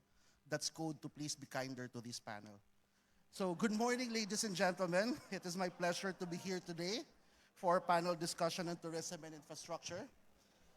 Joining us today is a set of esteemed officials, starting with the Department of Public Works and Highways, Senior Undersecretary Emil Sadain. We also have Department of Tourism Assistant Secretary Charlene Zabala Batin, along with Department of Transportation Assistant Secretary Edwin Santiago and PPP Center Deputy Executive Director Eleazar Licote. Thank you so much for joining us. Okay. Yes, yeah. This panel was organized to center on the two most important issues of Cebu and the Visayas region, that's tourism and infrastructure. Tourism is very important for Cebu and the Visayas. It is one of the major growth and employment source of the province and the rest of the region, as pointed out by Mr. Ko earlier. Of course, a critical ingredient for a healthy tourism sector is infrastructure, as it facilitates better access to Cebu and the rest of the Visayas island destinations. At the same time, infrastructure is also critical for Cebu being an economic powerhouse, as pointed out by the Finance Secretary, a home to a bustling IT BPM industry, highly advanced export zones, and a major trading hub. So having said this, let's not further delay on the discussions, and I wish to begin with a question to Yusek Sadain of DPWH. So Yusek, among the government programs that have been receiving strong public interest for the past years are the infrastructure flagship projects, or IFPs. Would you kindly provide us updates on the progress of IFPs under the DPWH, and perhaps what are the implementation challenges that the departments has faced, and what measures have been undertaken to address these challenges? Thank you, Neil. Maayong buntag sa ating tanan. Good morning. The government, since its first year, had actually engaged in a robust infrastructure program we call the Build Better More. And this actually constitutes around 207 infrastructure flagship projects where there are around 17 line agencies involved in the implementations, of which 41 of these are with the Department of Public Works and Highways, mostly on road connectivity and as well as some bridges, and as well as the major river basin projects.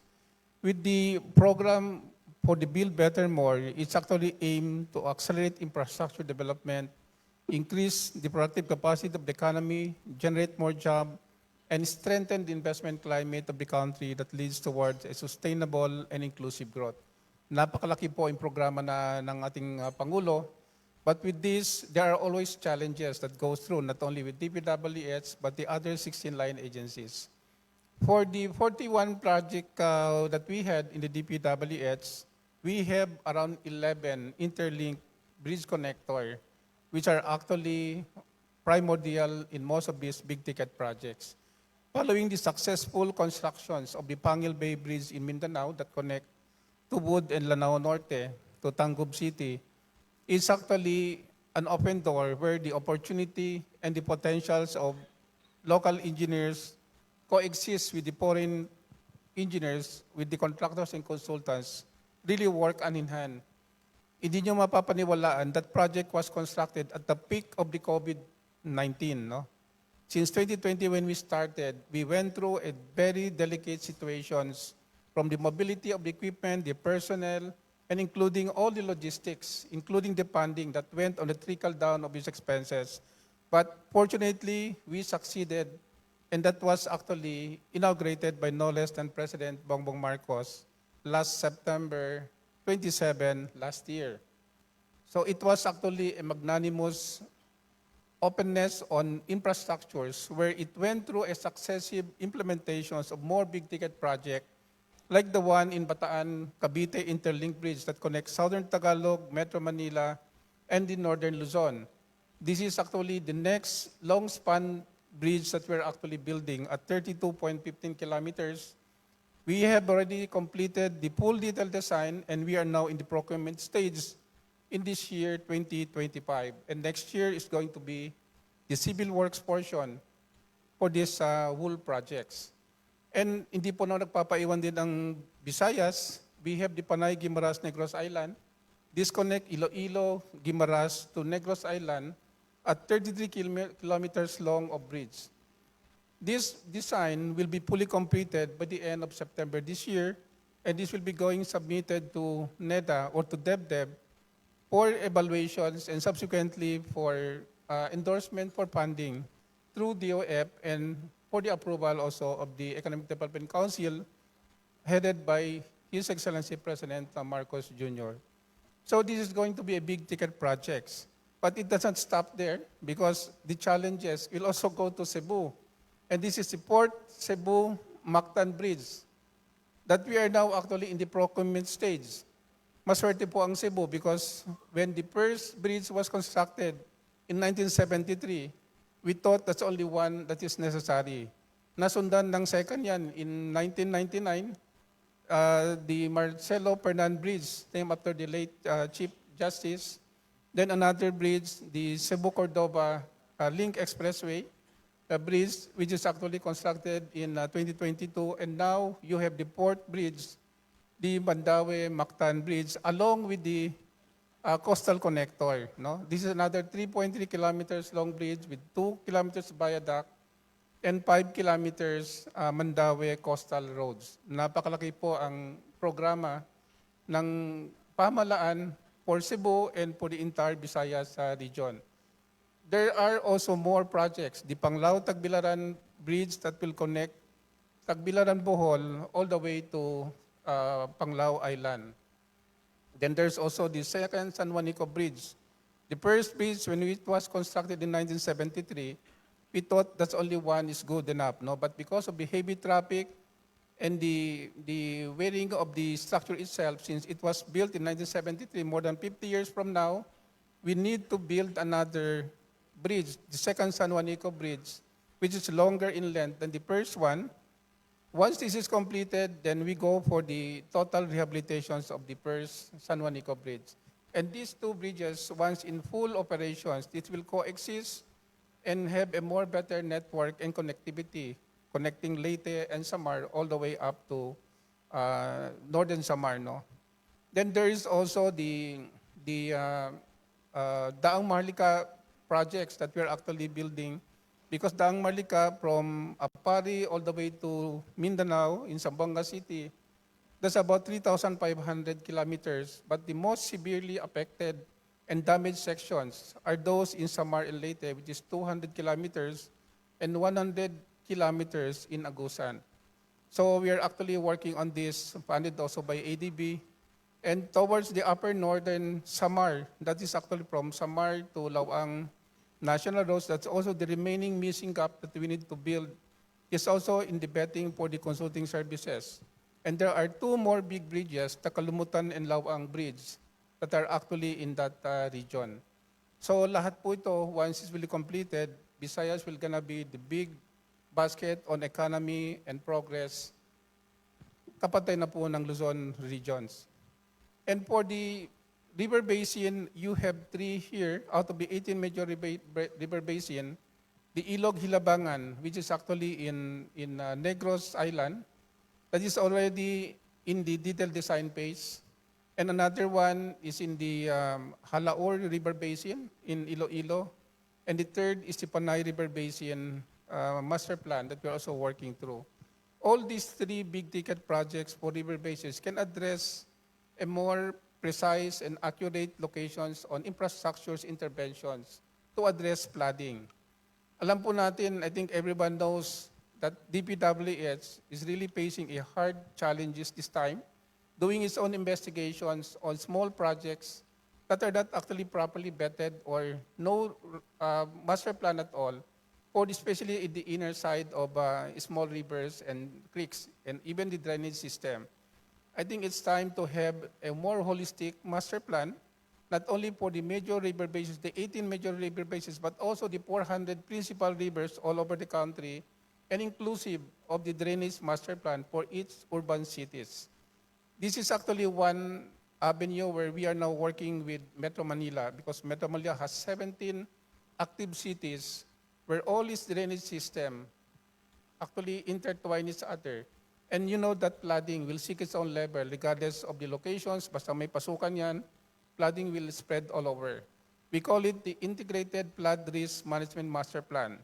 This is going to be a big undertaking by the Philippine government jointly with JICA and World Bank.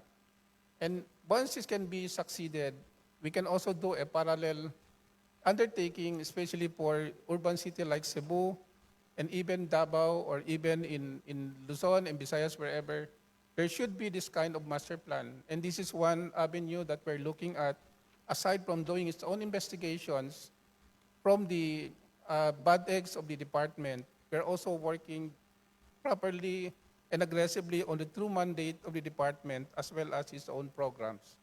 So I think this is something that we really have to clear up, because we also in governance really wanted to have a clean governance and a more precise references in most of our infrastructures and big ticket projects especially. Master plan and feasibility studies are actually a key to have a more sustainable and proper constructions of these big ticket infrastructures. Thanks.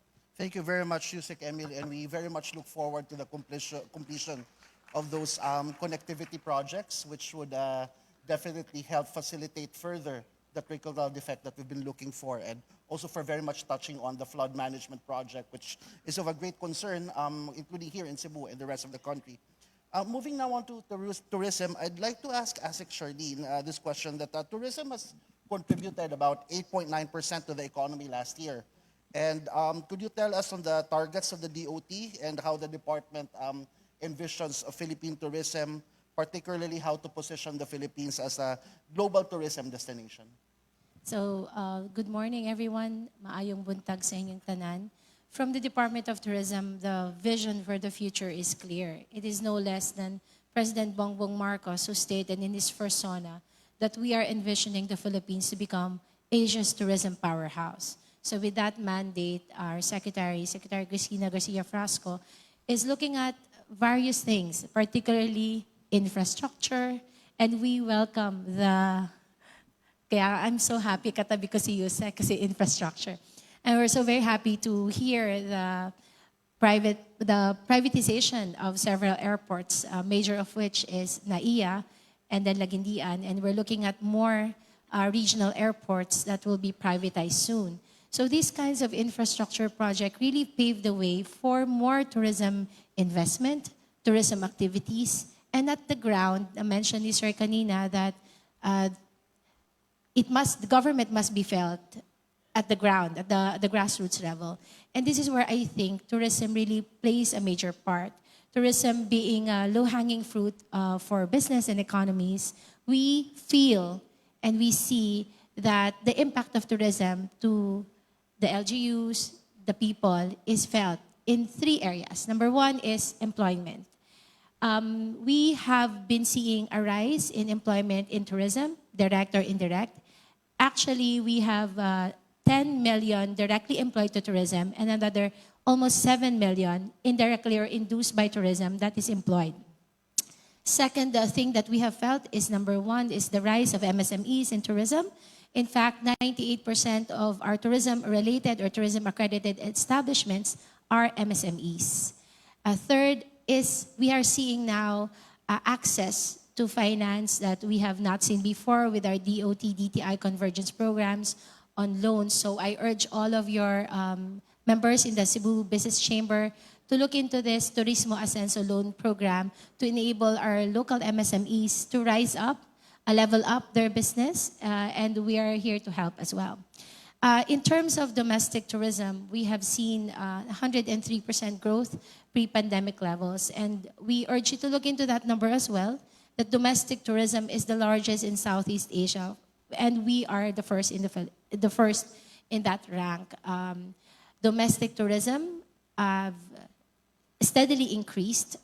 People are looking at our different destinations, and particularly, we're not looking at the Philippines as just a fun destination, but something to fully experience. Hence, the Department of Tourism is looking at more meaningful experiential tourism products that we can offer to our, not just the international market, but the local market. So when you talk about food, gastronomy, culture, heritage, activities that cater to a wide market segment. Particularly, I'm very happy to announce that Cebu has been hailed a wedding destination. The Philippines has been hailed as the world-leading beach destination. Not just one particular island, but the whole archipelago is a world-leading beach destination. And many other accolades that we can use to our advantage to really promote and market tourism. And this is, I think, where the private sector really plays a part to really push forward the Philippines as a premier destination. And I would like to see a show of hands who have gone around the Philippines for the past 3 months. Visit, leisure, anyone? Ang babait naman ng mga businessmen natin. They have not traveled at all? Okay, come on, show of hands who have traveled around the Philippines for work or leisure in the past 3 months. Really? Past 3 months, work or leisure? Kasama tayong lahat doon, right? Because we are, in fact, the drivers of our own local economies. And that is what tourism is about. It's an amalgamation of many sectors. There's transport, there's food, there's service, there's accommodation, and there's services. So thank you all so much for those who have traveled the past 3 months. For those who haven't, please visit other areas, not just Visayas. There's so many areas in the Philippines as well. Thank you very much, Asek Charlene. It's good to see that there's actually some selling points that we have for the Philippines. And yeah, just to note, I've been around the country as well lately, but it's mostly for work than leisure. Well, going now back to infrastructure, and this actually just came in a few minutes before we started this panel. So it's been confirmed that the President already signed into law the Accelerated and Reformed Right-of-Way Act, or the ARO Act. So I'd like to ask Asek Santiago of the DOTR, how would the ARO Act actually address the long-standing bottlenecks in the implementation of infrastructure projects?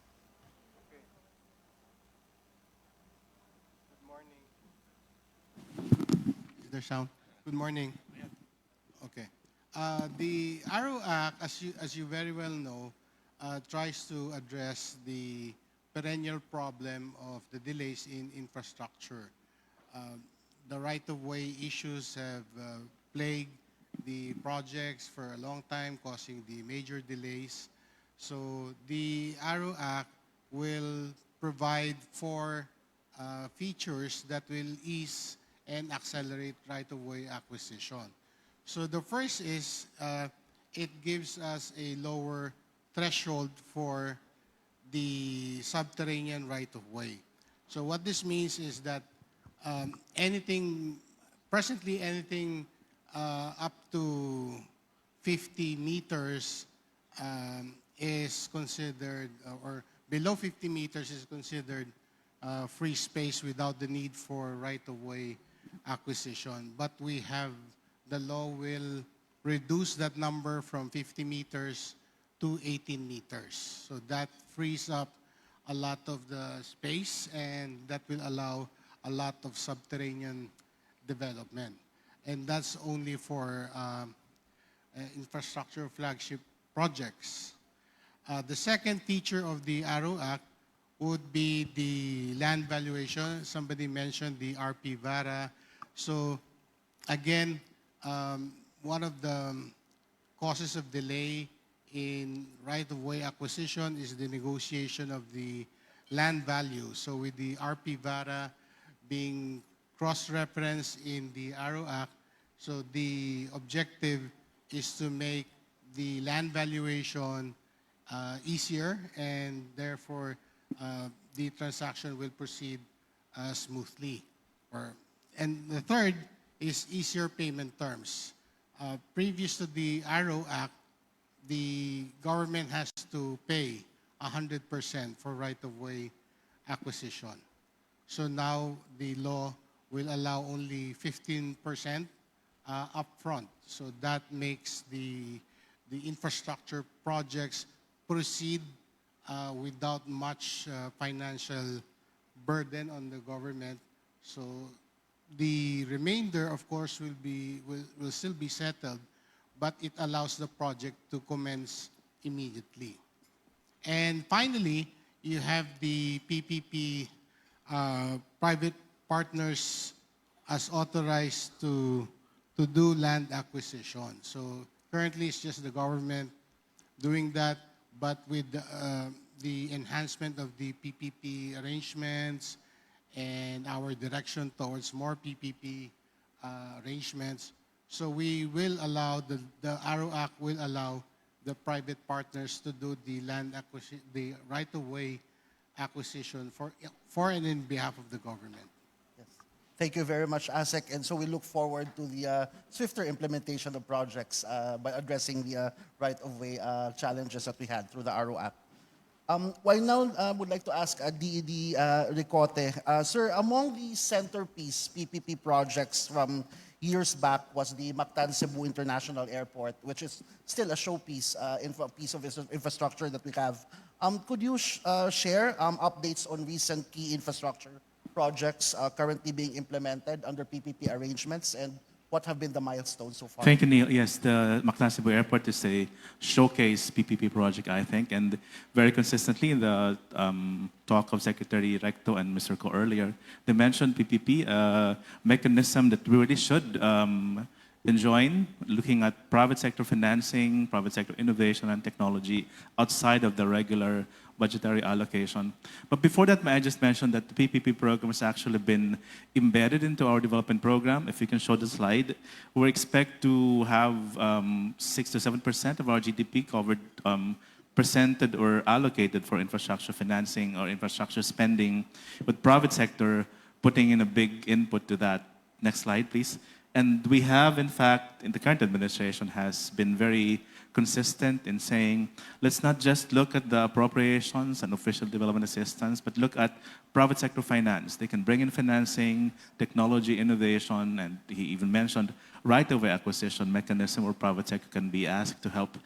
And this is really enshrined in our Constitution. Our Constitution says the state recognizes the role of the private sector. We're the first one to formalize a BOT law in the 90s. And today we have this administration particularly reconciled, expanded, and improved that with the enactment of the PPP law, which Secretary Recto mentioned already earlier. Next slide, please. Last year, we have formalized the IRR of the most recent PPP code. I think this has been a 10-year agenda of amending the law so that we won't have different, di ba dati iba-iba yung pinaghuhugutan ng BOT law, joint venture guidelines, etc. This law put together under a reconciled, simplified, shortened process, isa na lamang legal basis ang ating gagamitin in enjoining private sector through PPP mechanisms. What does this law correct, next slide, are important governance elements included. For example, folding in the joint venture as a PPP option, hindi siya nakahiwalay na ginagamit ng ibang mga LGUs and agencies to do, or water districts, for example. One consolidated law governed by a detailed review and approvals process. It has empowered local governments all the more. Projects can now be approved at the regional level without having to go up to NED ICC, and more empowered ang mga local governments to develop projects at their level. They're now mandated to have investment programs that doesn't just list projects or wish list, but projects that can be PPable. And then we help them put that together into viable prospective projects that we can propose. The law also encourages unsolicited proposals. Unsolicited proposal, ito po yung project idea na ang nag-iisip, nagbubuo ay pribadong sektor at sinasubmit sa national or local government. Since the enactment of this law, we have received 100 plus unsolicited proposals already. Karamihan po doon ay mga LGUs. And these are very creative projects, hemodialysis, expansion of city halls and municipalities, property developments, etc. And other governance process, institutional building improvements in the PPP program that our local governments and regionally based contracting entities can employ in doing PPPs. Which brings me to the question, next slide. Ilan ang ating pipeline? Since today we have, of course, this is a combination of both national and local, but you can see from the graph, increasing number of local projects and more numbers coming from the unsolicited track. Private sector initiating projects submitted to both national and local governments. And these are, as I said, PPP is off-budget financing. Hindi nanggagaling sa appropriations, hindi nanggagaling sa ating budget. This is in other words, the contribution, and this is an estimate figure, the contribution of the private sector in financing and enjoining, bringing in efficiency inputs to these projects, both national and local. Next slide. There's a dashboard, and this is consistent to our transparency, governance reform inputs. You can go to our website. There's a dashboard that we've put together. Lahat ng proyekto natin, national and local, na andun. Pangalan ng proyekto, magkano, sinong ahensya, anong status, sinong private partner, kailan ang bidding. All of the details are available in that dashboard to get all of us to appreciate and see that there's a massive chunk of infrastructure and development projects, hindi lang hard infra, but development project, IT systems, solid waste management, etc., that can actually be undertaken through private sector initiated mechanisms to public-private partnerships. So, in other words, Neil, PPP is happening, and a lot of them under the current framework, revised, improved PPP framework, a lot of them are coming from local governments. I have a list of projects in Region 7, some of them in Cebu. I can discuss that probably in the next round of questions. Thank you. Yes. Thank you very much, DED Ellie, and it's really good for you to point out how PPP could actually help ease the burdens in terms of infrastructure spending, where it doesn't have an impact on the budget. Now, I'd like to go back to tourism, but this time with a regional lens. So, Asik Shardine, of course, the Visayas region, it's known for its island destinations, diverse cultures. So what are the plans and initiatives of the DOT to improve inter-island connectivity and access for domestic and international tourists? So primarily for Cebu, we have a dedicated office called the Routes Development, that their only concern is to bring in more airlines to various airports around the country. And one of the major airports that they are looking at for new routes is Cebu. So I cannot say yet which routes there are, but for the past year alone, there are new routes from United Airlines, from Cebu Pacific, from AirAsia, and from PAL, flying in and flying out of Cebu. So that's number one. Because without air connectivity, it's really difficult to fly in both domestic and international travelers. Which is interestingly, a key element that we're also looking at is that we are an archipelagic country, but we are not fond of sea travel, whether it be leisure or for just regular travel. So we're looking at this as well. Part of the investment portfolio that we are trying to beef up with the Department of Trade and Industry and BOI is looking at more players in transport sector.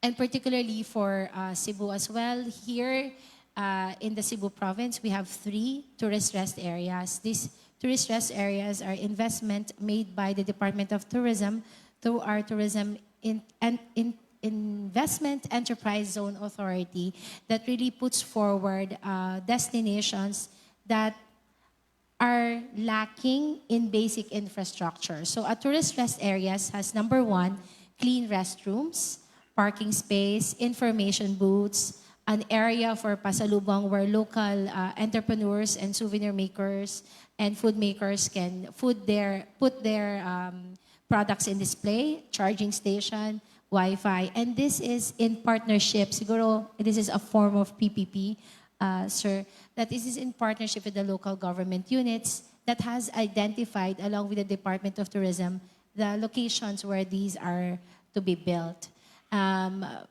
Again, I'm sorry for always coming back to infrastructure because this is really something that is of vital importance to tourism. For the Visayas sector alone, there is 5 Tourism Champions Challenge awardees, of which are grassroots driven. So these are projects that have been applied for and sent to the Department of Tourism for varying degrees of support. So we're happy to note that I think we have 5 in Visayas in varying degrees of launching and development. And likewise, for the market for Cebu, we're looking at also enhancing Japanese market, the halal market, which is the BIMP Iaga or Brunei, Indonesia, and Malaysia. Likewise, we're looking at, of course, in the next few weeks or maybe less than a month, the first direct flight to India will be coming into the Philippines. And we hope to increase those routes as well in other regional airports. What else? And madami-dami na po yun. So I will stop at that. Quick input to that. Yes, PPP can be done in tourism. Or in fact, talking to the tourism sector, department, they're doing now a roadmap of infrastructure and related projects that will enable tourism. A lot of these projects are PPPs. And these are care of their infrastructure body, TIESA. And during the discussion, I said, let's do an inventory of the projects that enable tourism. Ano yung infra, ano yung property development, at ano yung pwedeng component noon where private sector can provide added value. And this will involve local governments because some of them are located in local governments and they are, tourism is partly devolved, I understand. Thank you so much. Yusek Sedayan has already shared the pipeline projects for Cebu and the rest of the region earlier. So I'd like to just pose this question to ASEC Edwin and also to DED Ellie. What are the pipeline projects for Cebu in the region for DOTR and also for PPPs? Okay. Well, for 2025, the DOTR has had 3 secretaries. 2 in the last 8 months. And in my stint at the DOTR in the last 6 weeks, I've had 2 bosses, different bosses. But you've seen how energetic the last 2 secretaries are. At least I have personally witnessed that. So I found out that at DOTR, we are very conscious about 3 drivers of development, that is tourism, trade, and mobility. So let me give you a rundown of the projects that we have for those three. So for tourism, you have the Bohol Panglao International Airport, which was described earlier by Secretary Recto in detail. So this is a project that intends to enhance tourism arrivals in the region. The utmost consideration here is to reduce the bottlenecks, to reduce the choke points, so that tourism, as you all know, will be more attractive if everything is convenient. If there are no bottlenecks, no choke points, no crowding, it's convenient for tourists, then they will come even more. The target here is by 2027, we will increase by 25% from 2 to 2.5 million passengers per annum. Okay? And by 2030, that should increase by 56%. So for trade, we want to expand trade, and our project in the area, in the region, is the NCICP, which was, we had the groundbreaking February of this year, and the additional 5 key cranes is supposed to enhance the movement of goods, okay, and the cargo capacity of the port.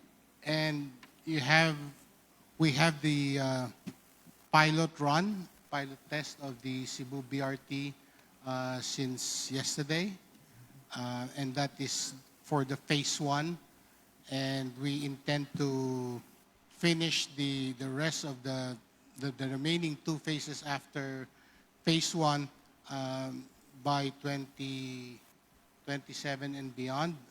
So all our projects have short-term, medium-term, and long-term. So by far, what I've mentioned are the short-term and the medium-term. For the long-term, we also have this in the pipeline, the feasibility study for a Cebu urban mass rapid transit. So this is like the Metro Manila subway project. So this is where, again, the ARO Act will be very handy because this is subterranean.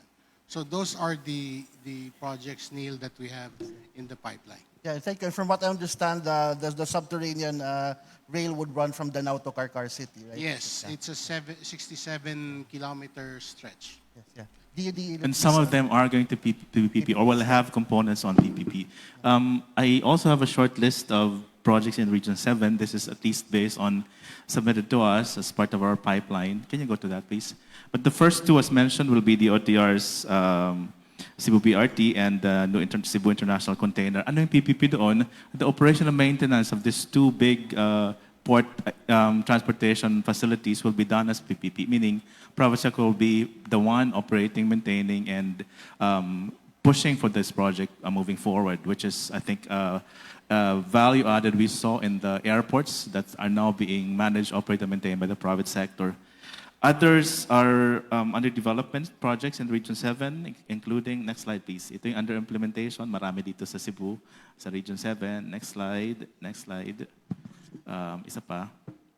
Ayan, under development, the operational maintenance of the BRT, the operational maintenance of the Cebu International Container Port. There's a Halls of Justice expansion, rehabilitation of Halls of Justice Supreme Court property development project.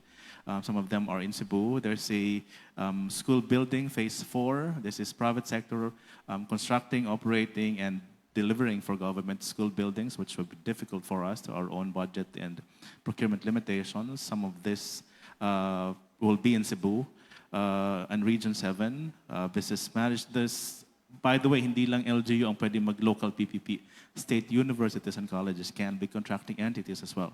So look at this, Sicor State College, some projects under conceptualization. Next slide.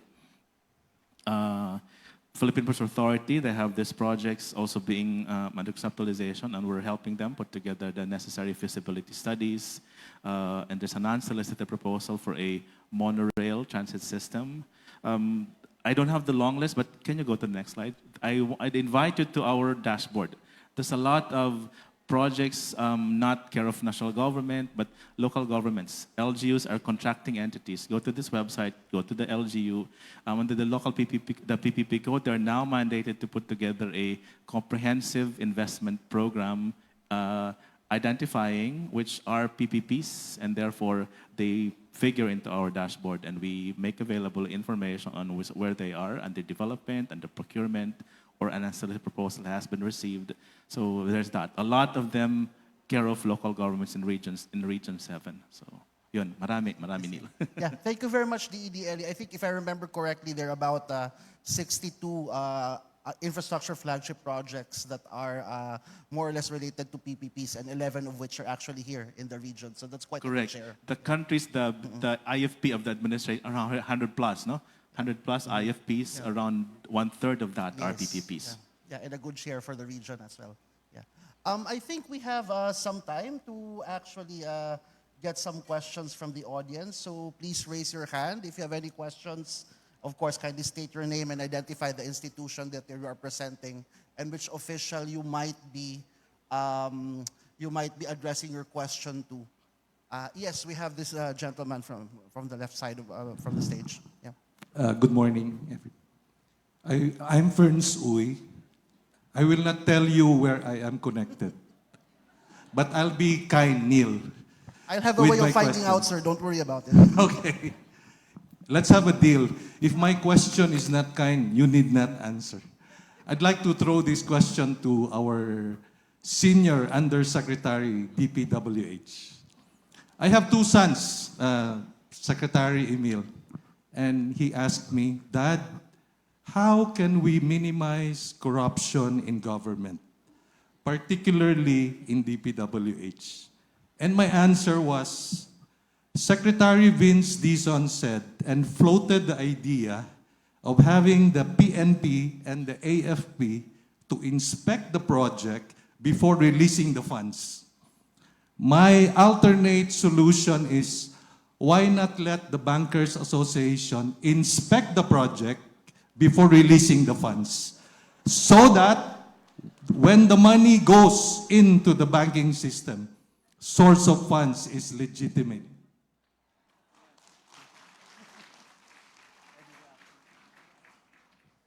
Yeah, I think that's a good proposition.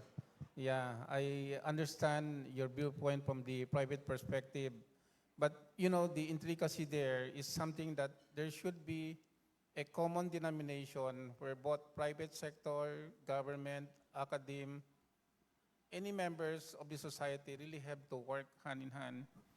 It's not only the government doing its own assignment in working with some infrastructure, big up from a younger generations all the way as it matured.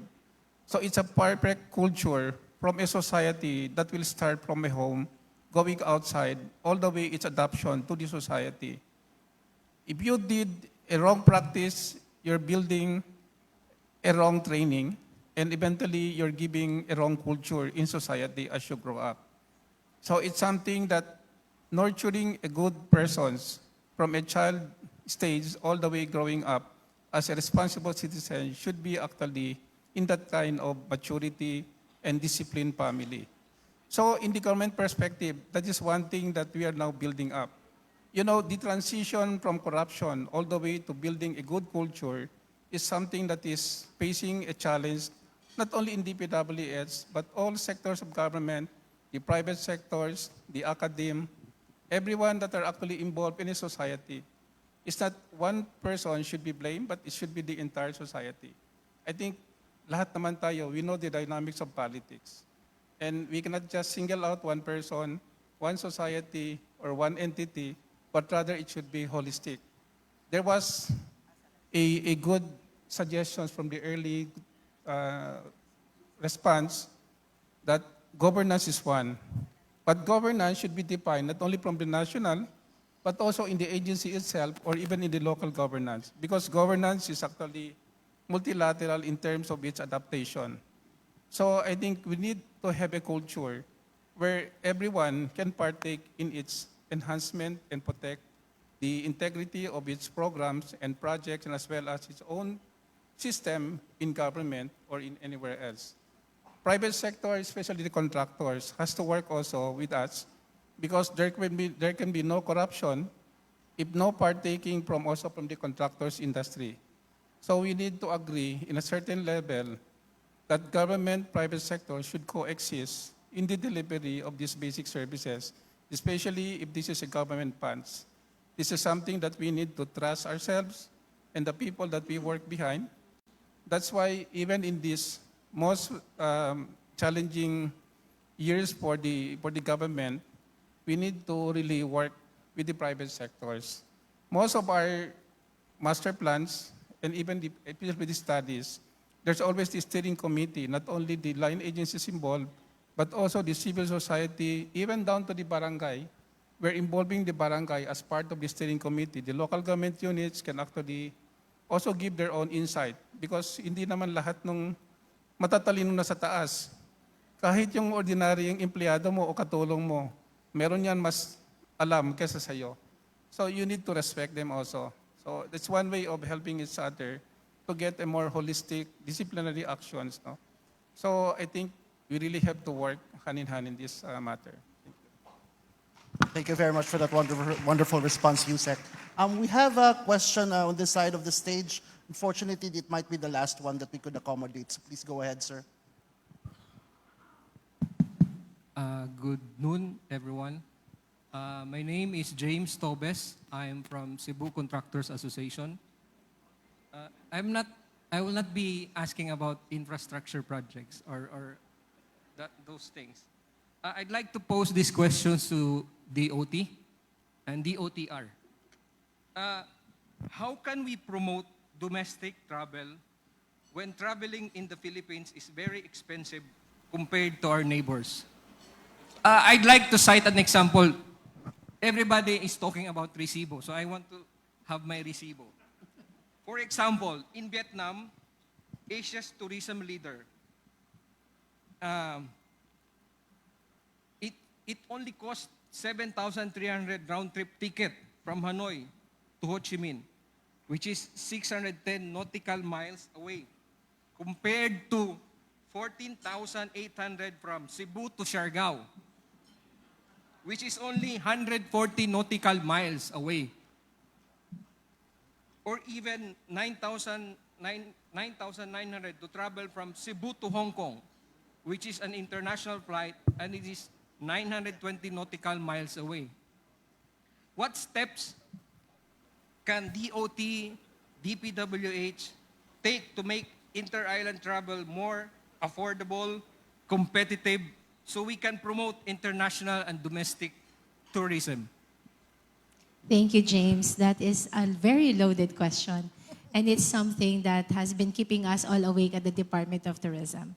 And to answer that, this is why we have been working closely with the Department of Transportation. Because those items that you mentioned is all about air connectivity and the availability of our regional airports to cater to bigger aircraft, more capacity, and for the more carriers to come into that particular route is we need to have consistency of supply and demand.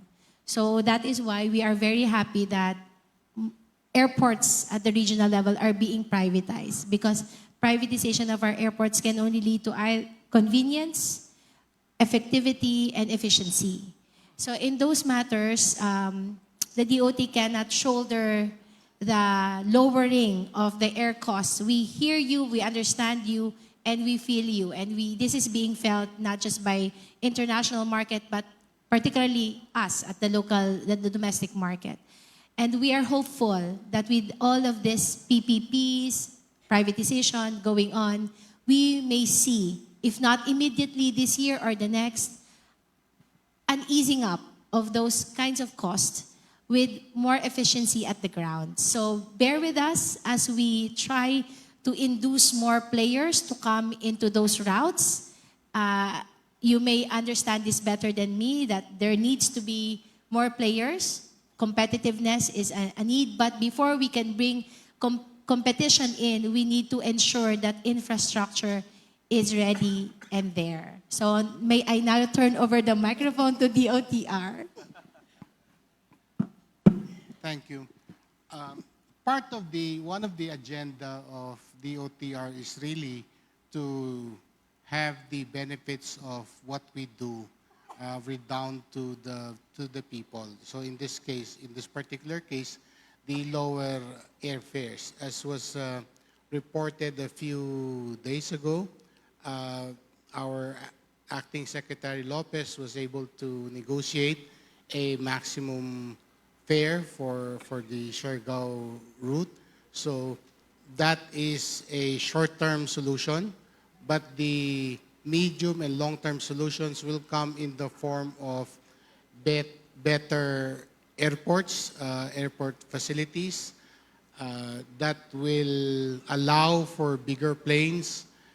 Bigger planes will allow for more passengers. More passengers mean that the cost of the flight will be divided into many people, so thus lowering the fares. So yun yung mga low-hanging fruit that we want to accomplish in the short term, yung negotiations with the airlines. But the longer term, which was mentioned, we need the expansion and the improvement of the facilities so that we can achieve economies of scale. Thank you. Perhaps may I have a rejoinder? We're looking at air travel, right? Perhaps we can also look into and shift our attention to sea travel. We have other connections. I know that time is of the essence, but I urge you all to just unplug and try sea travel, if that is something that you want to do, because that's much more cheaper than air travel. I am bringing a revolution to all of you. If cost is one thing, then there are alternatives. I'm just saying there are alternatives. But the alternatives will cost you time. But it's an alternative. Just, can I add one more? Short lang. This is also related to air transportation. Actually, I came from Samar, particularly Calbayog. So right now, I feel them because to go to Manila, you have to go to Cebu. Calbayog to Cebu and Cebu, Manila. How can we attract tourism if we have a good airport there in Calbayog? Noted on this, we'll have several talks with our local airlines to see the viability of opening up routes for your town. Thank you. Okay, thank you very much for that. And and as mentioned, time is of the essence. Unfortunately, that's all the time we have already. So just to formally close this panel, it would be hopeful to highlight that there have been serious and sustained efforts from our policymakers in promoting a healthy tourism industry for the Visayas region, as well as a strong resolve to help improve infrastructure. Oh, sorry. Can I check with the... Can we still accommodate one more question? Or? Okay, let's open up just one last question. Yeah, please go ahead. Hi, my name is Alistair Patino. I'm from Cebu. Is there a chance we can PPP our LGU? The reason why I ask that, you know, we have a business in the US. We opened it in 1997. We only applied once for the business permit. Here in Cebu, we have to go through a red tape, and the red tape is getting longer. I remember we had a red fire extinguisher. Now we had green, and last week I saw blue. Ano to, LGBTQ ang fire extinguisher namin? What's next? Pink. So can we do something about that? Thank you. Can we PPP an LGU? Well, we can't. We cannot transfer to the private sector the authority and the mandate of the local government. What we can do is to improve processes of the LGU. And there are actual examples of automation, tightened processes of various LGUs. I think that's something the Cebu City province and the city and the province can consider. There are unsolicited proposals to automate, improve systems through PPPs. It can be done. We are talking to the governor. In fact, we'll have a PPP briefing for the provincial government and outline a pipeline of projects for them. Hopefully, one of them would be automation of operations and systems to, for faster processes, and probably the city as well. I'd like to mention, though, that we have a PPP team here in the region, our NED regional office. We have put together a PPP knowledge corner. Some of these projects can be approved at the local level. We've devolved review and approvals of these PPP projects in local governments. And this includes, as you said, automation, improvement of systems within local governments. Yes, sir. Thank you very much, DED Ellie. So yes, I think the challenge with the LGUs is sometimes on the part of the services. And indeed, we do actually see some practices wherein most of the frontline services for LGUs and even for some government services can actually be done via PPP. So perhaps that's something that we could explore. Unfortunately, we're out of time, so I'll skip the recap for this panel. Would just like to take the opportunity, however, to thank, of course, our esteemed panelists and everyone in the room who really engaged us in a very good discussion for this panel. And yes, you have been very kind with the questions. Thank you.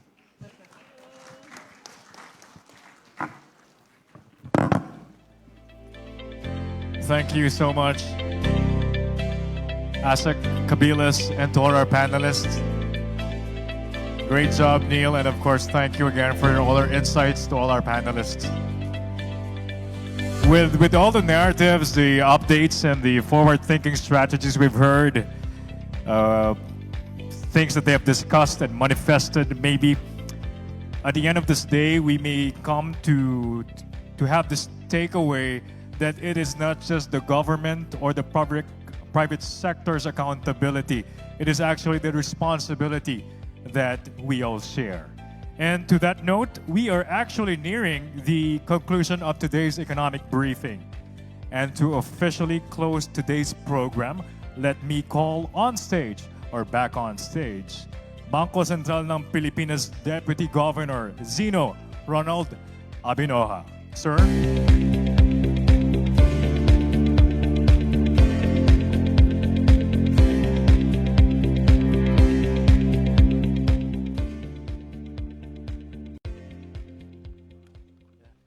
Thank you, Luther. Partners in Cebu, our colleagues in Cebu, ladies and gentlemen, what a very interesting morning, very interesting discussion indeed. Today's discussion delivered several messages, all clear messages. We continue to see a challenging environment for us policymakers to serve our constituents, for us policymakers to reach out and be partners to our private sector colleagues. However, we think that the future of the Philippine economy continues to be robust. As we heard from one of the gentlemen, Cebu is ready, has been ready, always been ready, and will always be ready. And the outlook hinges on the choices we make now. Achieving our goals or even surpassing them depends on our unity, discipline, and resolve. We heard encouraging updates from some of our colleagues in the form of resilient growth, the purposeful and transformative reforms, as well as the expanding opportunities for Filipinos. And there were several themes where output or growth could come from. We have the infrastructure, tourism, manufacturing, services, including IT BPM. But of course, there were also cross-cutting issues that were discussed. For example, this refers to governance, efficiency in the delivery of public services, the need for innovation, the need to listen to our constituents. These are indeed very important insights that we take to our hearts today, especially for us in the public sector. While I was in my seat listening to the discussion this morning, I tried to practice my AI skills. So I took out my phone and asked, what will be the macroeconomic impact if there's a slowdown in government spending, including infrastructure spending, something that's always been in the headlines today. And the AI said the economy will slow down. But I think the answer is more complex than that. Probably the AI is hallucinating. Okay.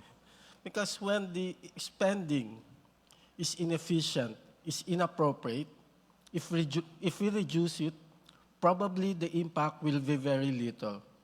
In fact, if we reduce some of this spending, but make it more efficient, more purposeful, and more productive to the right places, to the right activity, then probably we can get more output out of the same activity. And I think this is the challenge for us today. The AI cannot compute our situation. Maybe we have to inform him of our situation. But this is our situation today. It's a collective effort from both the public sector, the private, public sector, the private sector, the businesses, the civil society, to find a way for us to become more efficient, innovative, and to be true to the principles of good governance and transparent in our activities. So we think this message is, and these insights that we have this morning will be very important as we move on as a nation. Challenges will come, and they will push us to innovate, collaborate, and stay committed to our shared vision and dreams for our country. On behalf of the BSP, the Bangko Sentral ng Pilipinas, we thank you, our stakeholders, our partners across sectors, for your time and insight this morning. Daghang salamat, maayong hapon sa tanan, mabuhay kayong lahat, padayong Cebu.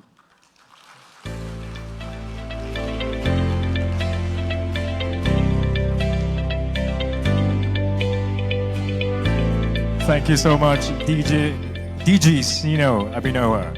Thank you. Before we end the program, I would like to invite our